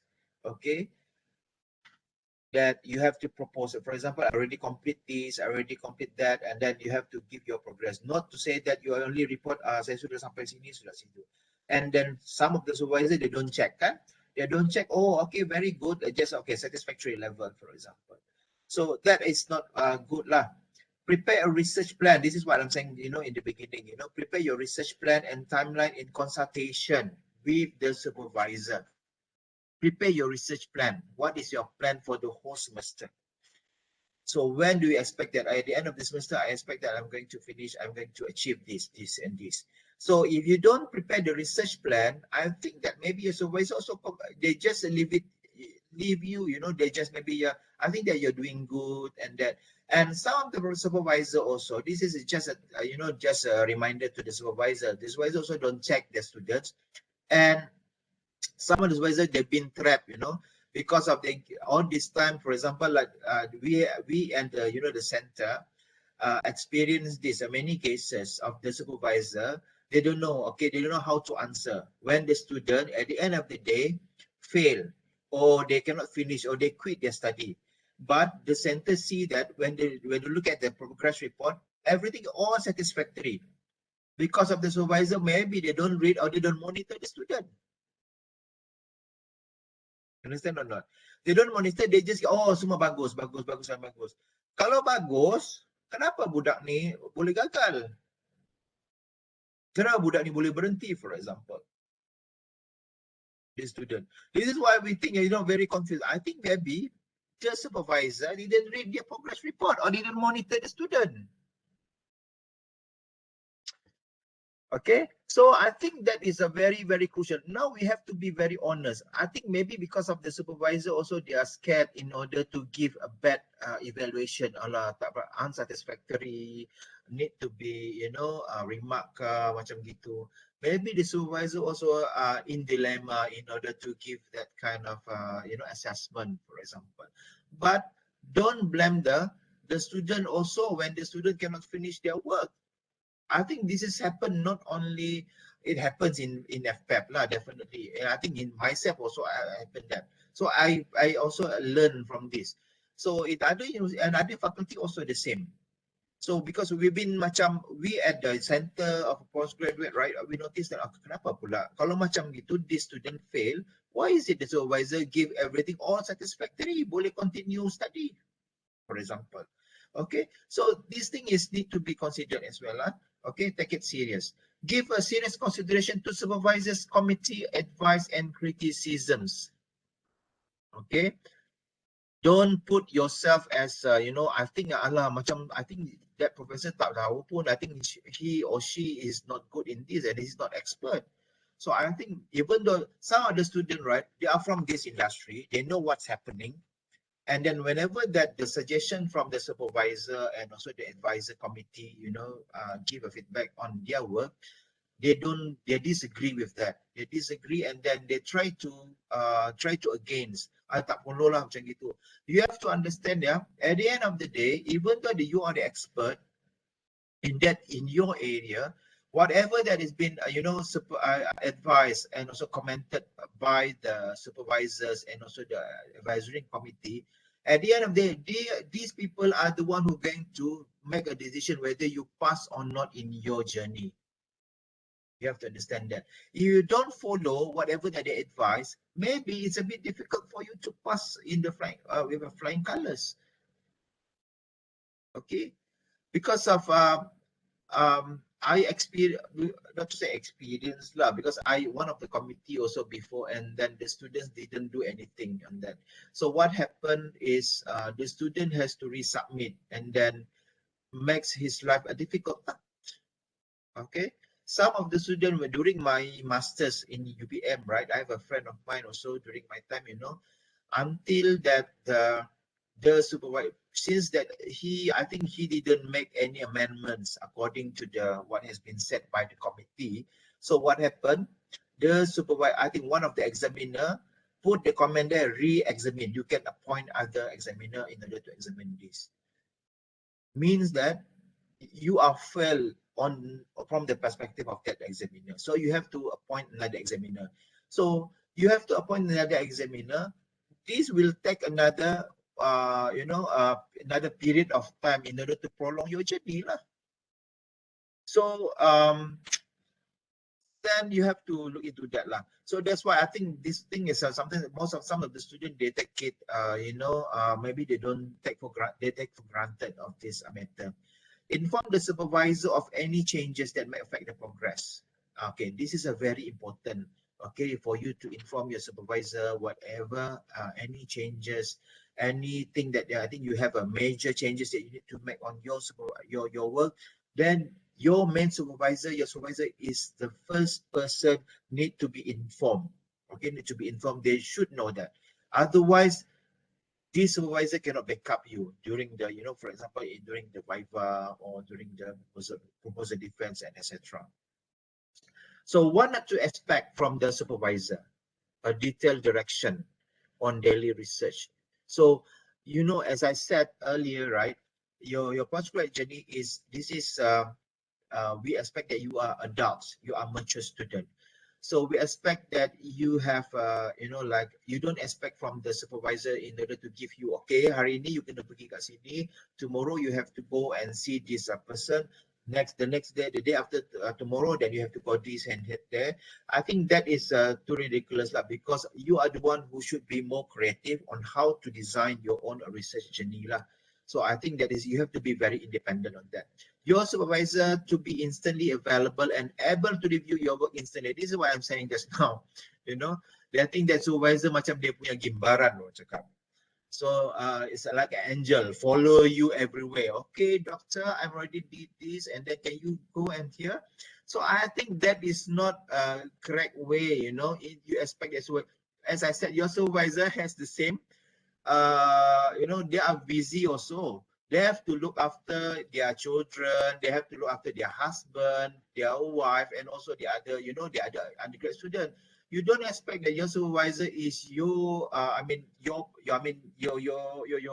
your angel lah. Okay. your partner, which is you need to follow you everything. Okay, doctor, can you give a feedback? Some of my students are very energetic on that, but of course, you have to tell me as a supervisor. I'm telling, okay, I'm having a problem now. Maybe I can give you maybe a day after tomorrow, or you know. So if I don't remember, you just remind me. That is why I'm saying to my student lah. So some of students are very good. Of course lah, this kind of student is a very good one. Definitely, we as a supervisor, we dream of this kind of student very active. Tapi kadang-kadang ada student ni terlampau aktif pun ada juga sampai macam, you know, at night 11 o'clock also begini. Okay, to me is okay for that. But some of the student, you know, some of the supervisor, they don't want to be, you know, like their private time to be disturbed. You know, private to be disturbed. So I think it's better. You need to understand that. Okay, make it clear with the supervisor lah. Yeah. Ada contoh, for example, I remember when I did my PhD dulu kan, I brought my proposal to my supervisor and I said, doctor, this is my proposal. I need to PD this semester. Wow, my supervisor went like, I think she was very mad at me. That was my first meeting with her. I was so enthusiastic, but it was a wrong move. You know, I'm the one, you know, it was a wrong move. When she looked at my title, Izianti, this title is already outdated. Please redo. So you cannot just push your supervisors like, okay, where's the gap, doctor? Where is the gap? Can you find for me? Cannot, right? It's not proper to do like that. Yeah, you can guide your supervisor, but do not instruct her lah, kan? Yes, yes. I think that is the best. That is the correct way lah. You can guide your supervisor, because we know that the supervisor is also a human. They are also not very detailed. Sometimes that they miss something on your progress. So definitely we as a student, we understand, you know, you have to understand that, and sometimes you can guide, okay, doctor, last time you did this and that. So what do you expect? I mean, what is your comment? What you can do from here, you know? So it's up to them lah, whether they can answer that. Definitely we expect a very prompt answer from the supervisor lah. So don't until that supervisor feel very disappointed, you know, they feel very annoyed having a student like you know. So I think that I think come back to the, you know, you have to understand your personality, like the supervisor personality, whether it's approachable, it's easy to be mingled around. I think it's easy for you to discuss with your supervisor. I think there's no problem also. Okay, so yeah, that's why I said a friendship rather than collegiality lah. Okay. So this is the preventing the conflicts. Okay, causes of conflicts, of course, a lack of communication. You don't communicate with your supervisor, this also will create conflicts. Your supervisor expect, oh, macam dia ni tak suka aku kah? Or this student is like this or whatever, you know. So I think this supervisor has you know, bias, you know. He always treat this lady is more better than me, you know, for example. So that kind of the lacking of the, in terms of communication, maybe you have something like, you know, you put, you know, you have your own thoughts on towards your supervisor. Okay, what you can do is maybe you can discuss the expectation at the beginning. Okay, this is a thing that what I'm saying now, you know, this is what your expectation. That's why I said, you know, maybe I have a problem in order to mingle with the Korean culture. So I tell my supervisor, I cannot do this, I cannot do that. So that is a thing that I think, I think that is really workable for me. Because some of the students, you know, even though the supervisor, they know that this student is a Muslim, they don't want to entertain whether you have time, you know, I said, doctor, I'm sorry, prof, I want to go for prayer, for example. Sometimes they don't want to understand that. So you have to make sure that your supervisor understand you. Okay, give sufficient notice for requests, draw up an agenda for your meetings. Okay, record the outcome meeting and share, and alert supervisors to problem as they arise. Like this is kind of the strategies that maybe you can look into. Mismatch expectation. So they keep expectation realistic. Okay, what you can do, what the supervisor maybe can commit. Okay, be organized and professional, and be open, flexible, and honest with concerns. And personality clash. Okay, satu orang ni OCD, satu orang ni terlampau ni pula, lenient sangat pula, for example. So how are you going to manage with this? Understand discipline or cultural differences, find mutual ground and make effort to compromise, and choose your battles, not war on everything lah. Competing pressures, be honest. Okay. Give sufficient notice for requests, and remember you are both human beings. These are things I think maybe you have something, maybe tips for you if you're having this kind of a conflict. Okay, so when things don't work, okay, if your work is not progressing well, you are having personal difficulties to work together, don't forget there is always a solution. Okay, when problems arise, speak with your supervisor. If speak with your supervisor is still a problem, then you speak to your second or other supervisor, or maybe other lecturers. For example, myself, right, in Korea, this is the only supervisor I have. So if I don't have this one, sometimes I speak to my colleagues, or maybe I speak to the other supervisor, I mean the other lecturers. But it's very, I don't have that kind of a problem as well. If issue is still not resolved, approach department's director, program director, governor. So this is kind of thing, maybe what is the next stage? Head of department. Most of the student, when they have a problem with their supervisor, they always go to the center first. They go to the deputy dean or to the penyelaras first, rather than the supervisor. You have to talk with your supervisor first. If your supervisor, when you talk and you already discuss with them, it doesn't work and it's not effective at all, doesn't give you any solution, then you go to the penyelaras lah. Jangan pergi dekat penyelaras. I think these are most of the students. I think dekat UMS also we have this kind of many cases like this, right, Dr. Ezianti? Because of that's why some of the supervisor they feel very annoyed, macam dia marah sikit lah, not satisfied with the students' action. Why you should go to the dean's office rather than come to the supervisor first? Sometimes the problem can be fixed with the supervisor. Exactly. No need to change supervisor. Fix with your supervisor first. Macam perkahwinan kan, kita fix dulu, lepas tu baru kalau tak dapat baru kita jumpa counselor such as me lah. Correct. But as if you can manage it because it's not the end of the world. It's not like, oh, I don't want, she couldn't entertain me 3 times already, I need to change now, I need to change supervisor. That's right. To change supervisor is not easy. There's still student asking me, doctor, how my application to change supervisor, is it being approved? It takes so long, it takes like 1 month or 2 months, so you waste your time there, kan, Dr. Azizi? That's right. So don't waste your time. I think you have to plan, you have to have your own strategy on how to to deal with this. So when talking about this, when you decide to further your study at the master's degree or the PhD degree, right?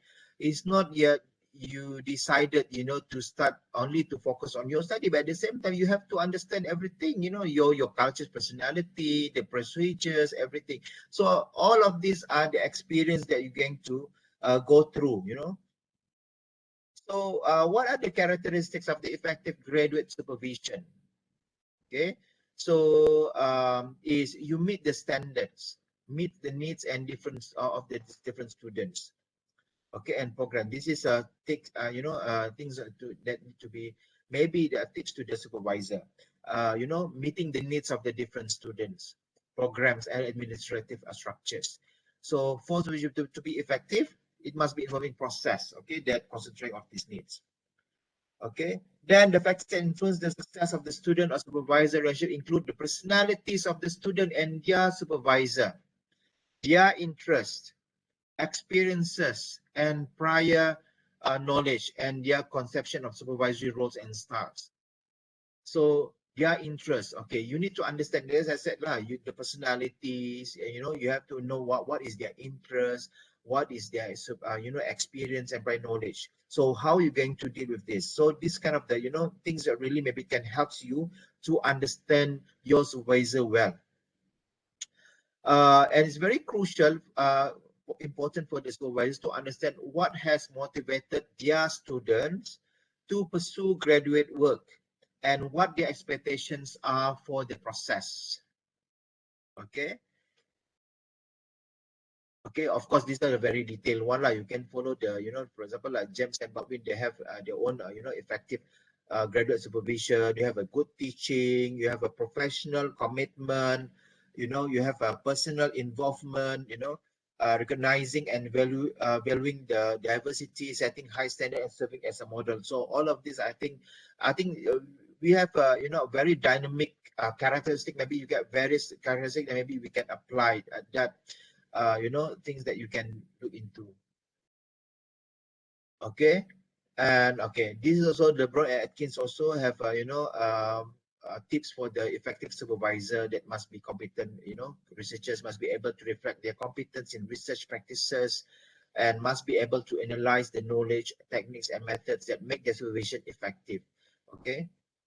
So this is one of the work, you know, studied by Bui, okay, on the, you know, the student supervisor expectations in the doctoral supervision process for the business and management students.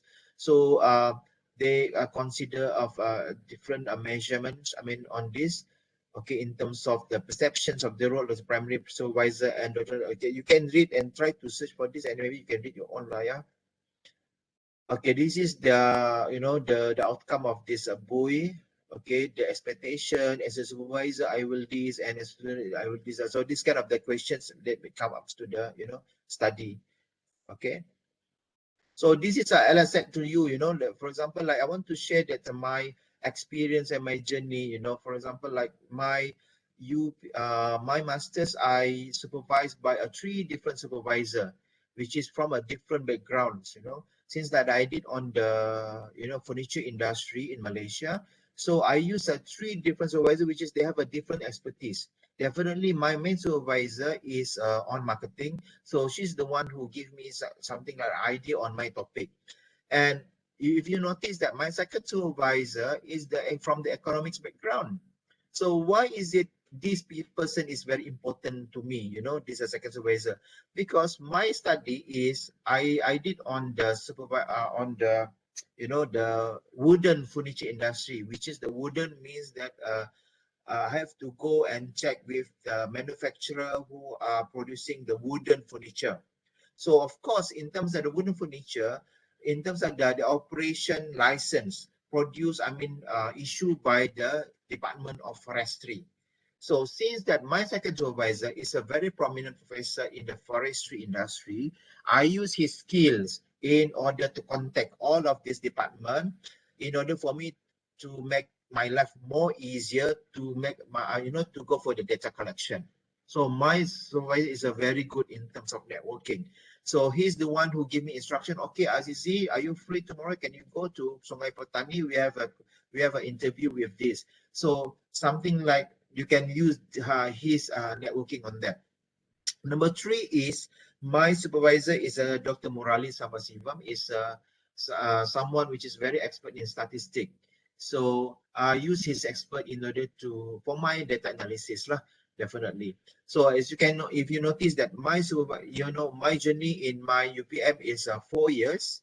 So my mainly frequency meeting my supervisor is only once a week, or sometimes once in 2 weeks. So that is how I manage. But definitely, if you notice that 4 weeks, right, is a master, you know, supposedly it's 2 years. So definitely, you know, because of course there is, you know, something like difficulties that I faced during my Viva Bose, during in order to read my draft. That time it took me about 1 year. Okay, so that my PhD journey. So this is my PhD journey in South Korea.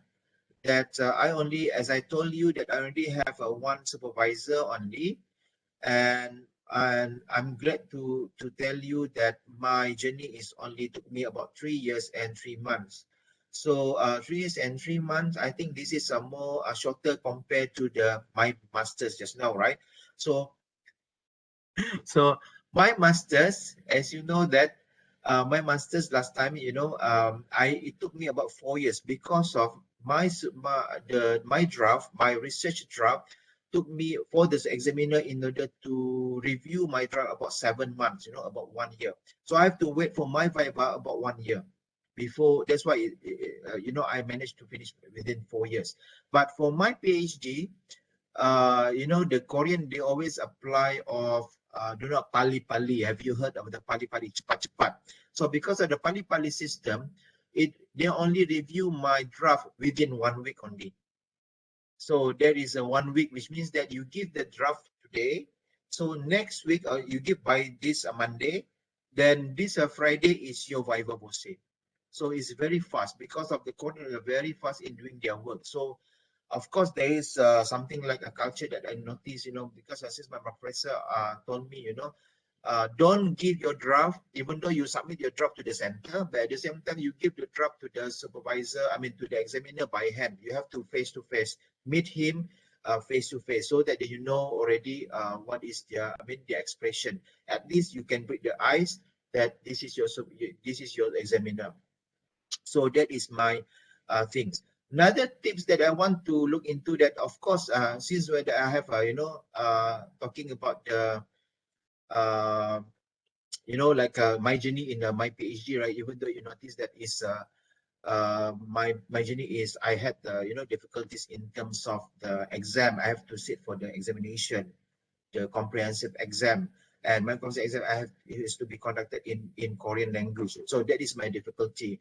And my Viva Vose also is one thing because of the my external examiner request me to present my Viva research in Viva Vose, to conduct Viva research in the Korean language, you know. So that is a thing that, oh my God, I have to, my thesis is I wrote in English, but I have to present in Korean. So it's very difficult for me. So it took me about 1 week in how to, you know, to how to translate, you know, that my slides into a Korean, because of one of the examiner wants that, you know, he wanted me to, you know, to present in Korean. That is their condition. And even though my supervisor also asked that, so you have to present in Korean now, because this is you know, even though you wrote in English, and that is you know, the syarat lah.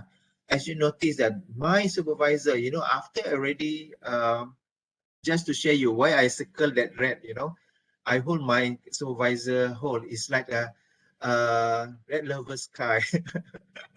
It's kind of like drama because of I think maybe because I'm his first PhD student. So so he's very lucky. So actually in the Korean culture, okay, if you notice that this one, all of this one is an internal examiner, this one is external, this one external examiner, and then this one is internal. We have two internal and then two external. So in the Korean culture, right, if you notice about this, right, in order for you to after you finish your work, because I'm in Korea, in my case, I did my Viva 2 times, which means that is a system. You Viva, you do a Viva Vose, so you have to present your whole thesis now, for example, this week, and they give you another 2 weeks in order to make correction. So after make correction, within 2 weeks, then you have to re-Viva. They will call it a second Viva lah. The second Viva, in order to present whatever that you already been corrected, you have to present. Okay, so that is the, after the second Viva, then they already been then they already you know, they already talked to the for example, they have to discuss among the committee, and then they give a decision, the result, whether you already passed or not. So that is, I think, things that you think the system that I think we really love that, you know. So that is something like this lah. So that is the experience. But of course, my tips about this is something that you can look into. There's okay, finally that I managed to, you know, go for my convocation. I got my PhD, you know. So this is the thing that I really value on that lah. All of this happened within the 3 years and 6 months, you know. So I'm very glad and very fortunate, because my day of convocation is the last day of my cuti belajar. Okay, my cuti belajar is you see 25 of February. That is the last day of my my last day of my study leave, you know. So which means that on the 25th of February, I have to go to UMS and report duty as a lecturer. So that is because my holiday is already finished. So I'm very glad on that lah. Okay, so some tip is, what I did is, you tell your supervisor about you.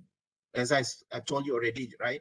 I told my supervisor about myself. I'm a Muslim. I cannot eat here. I cannot drink here and this. So that is some things that maybe That is your tips. I think you need to tell your supervisor. So you have to be honest. Who are you? Don't try to hide about yourself to your supervisor, and learn their culture. So that's I told you already, right? Some of the supervisor, the professor don't want to accept me in their class because of my the Korean language proficiency is very low. They cannot accept. So that's why is that you better improve your language, Korean language first, and then before you come and to register in my class. Even including my supervisor also, he told me that even though I can understand the English, but sometimes that I want to share I want to give a comments on your work. I think it's a very important for me. Sometimes I'm more honest in order to say my thoughts in Korean. So that's why you have to learn Korean, is that? This is according to my supervisor lah. Okay. So and at the same time, you enjoy the culture lah. Enjoy the weather, enjoy the,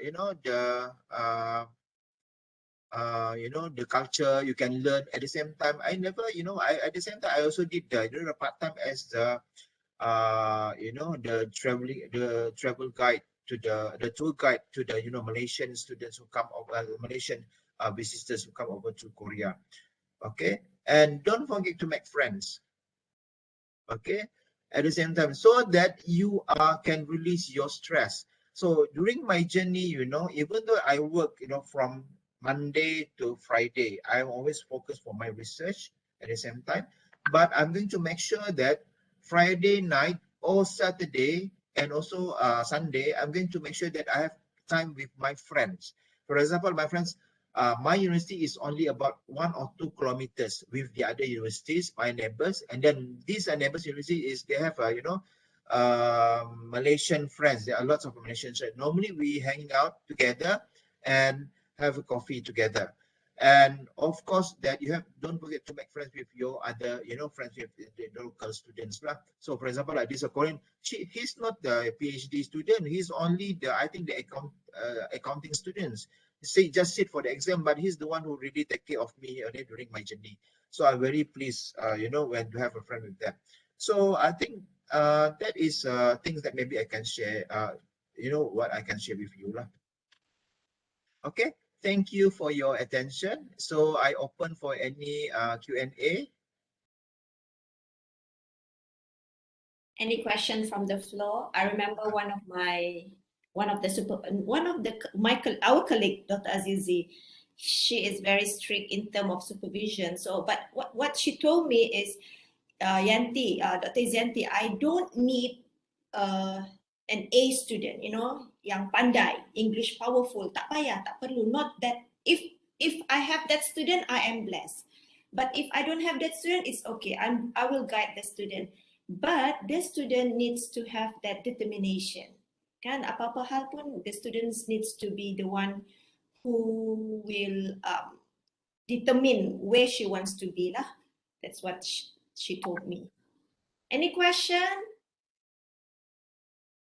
Imagine Dr. AZIZI needs to take Korean language, did comprehensive exam, still managed to do it. So I think all of us can do it because we are in Malaysia. We don't need to learn new language other than the international students, right? Kan. Betul. So don't worry, you just believe in yourself. How many students that you currently have, Dr. AZIZI? At the moment, if I'm not mistaken, I think I have 7. So I have another, that one is mostly PhD lah. One is master's lah. One is preparing for Viva Pose. One is a data collection. One master's student already graduate lah.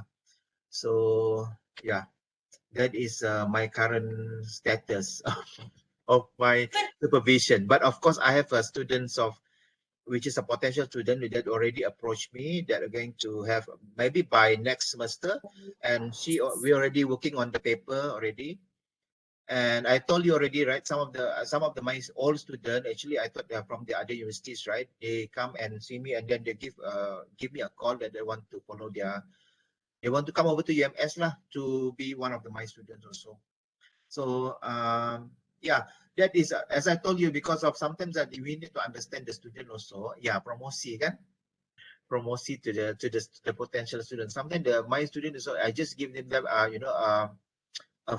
like I said lah, I don't want to have like a very official, a very strict, a very how to say, macam keadaan tu terlampau formal. You don't have to be formal macam you nak supervise, because sometimes the student macam formal macam nak masuk exam.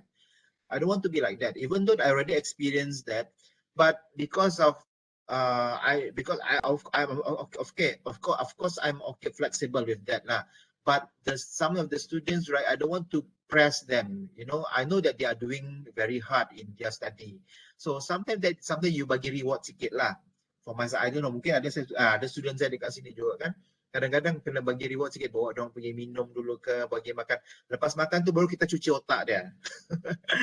So, okay, dah lepas makan, dah kenyang, then we go to the next stage of, okay, mari jom kita buat ini. So some of the students are very okay lah with that. That's why that is my purpose actually. So that's why saya pun tak nak juga, because at the same time, if I also in the bad mood, because I experienced already with my first graduate student with which is already graduated, Norazha before kan. Norazha tu dulu masa dia dekat bilik, even my neighbor pun, lecturer dekat sebelah bilik, dia sampai marah, kau ni macam mengamuk sangat dekat student kau, ni apa hal, dia kata macam tu. So kau jahat gila ya dengan student kau, sampai saya teriak-teriak. Mungkin masa tu maybe because of that I had that session in in my room, because di keadaan dalam bilik macam begitu, of course that is my space. So sometimes I need to control myself, and at the same time, because one more thing is I noticed it, because maybe I'm hungry that time. So I haven't had my dinner, sorry, my lunch that time. So maybe it's you datang pula tiba-tiba dekat lunch pula ni, aku dah lapar pula ni. Tentulah aku macam harimau kan. So definitely lah. So my friend macam tu dia marah I lah dekat tu. So I think, so after that I changed my style. Better go to coffee shop. Kita cari coffee shop lah dekat mana-mana. At the same time, bila aku dengar kau cakap ni, aku boleh makan. Kalau aku stress, aku makan lagi, for example. That is my way. So, okay. So I think that's all for, okay.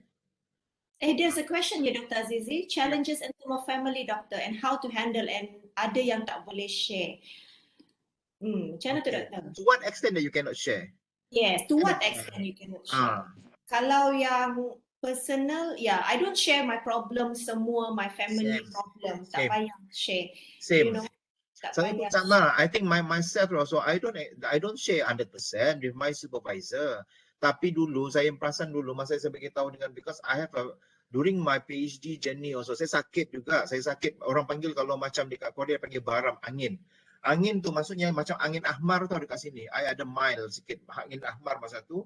So saya beritahu my supervisor that I have this kind of things, so I'm under treatment. So masa tu saya setiap dalam seminggu setiap hari saya pergi klinik untuk ambil rawatan. So my supervisor understand that. Okay, you better rest at home and everything. So one thing that actually before I forgot to share with you, some of the student here. Salah satu yang during my journey, right? During my journey in South Korea last time, right? After I already meet the expectation of my supervisor, then my life is very easy. Because I didn't expect that my supervisor give me a green light. Because that time, you know that I completed my comprehensive exam and also my viva during my third year.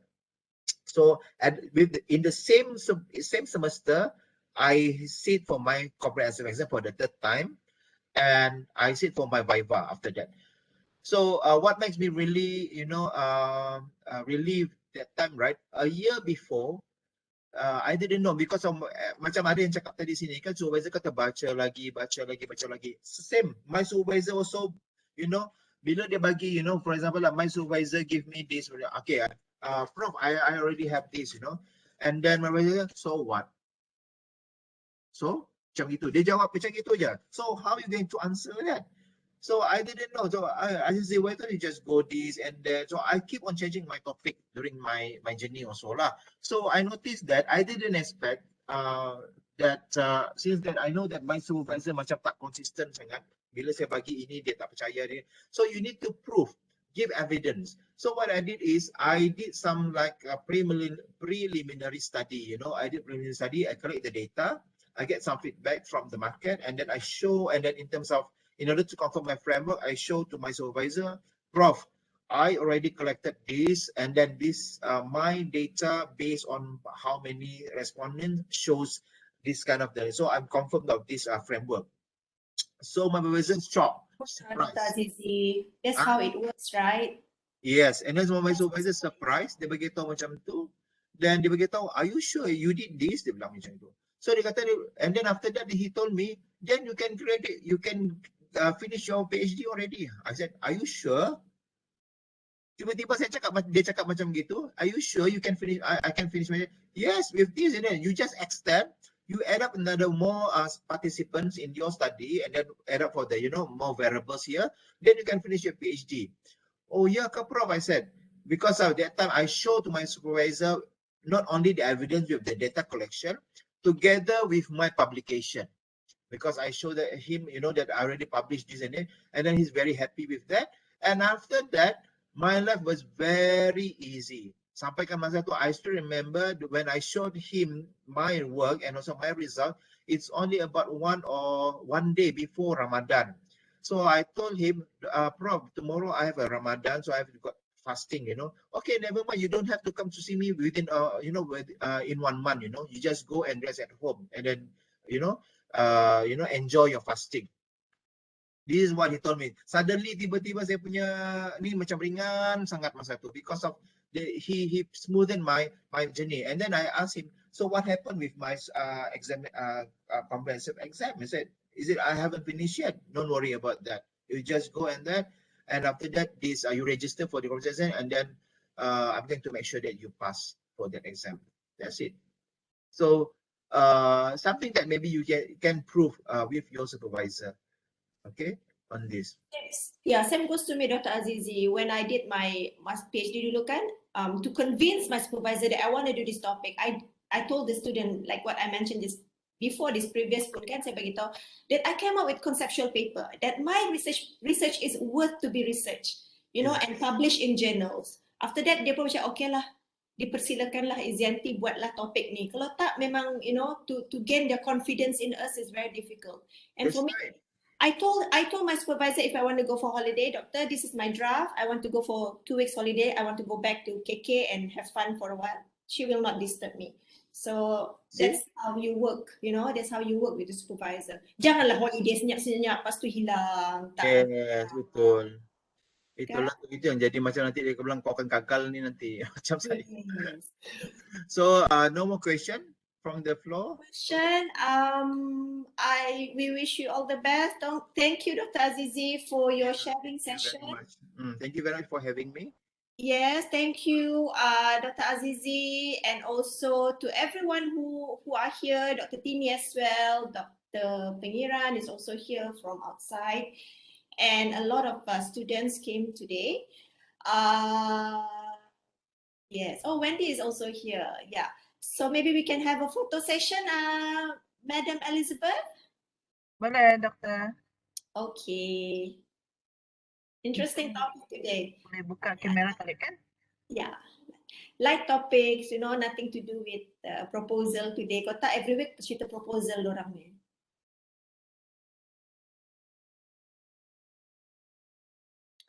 Okay.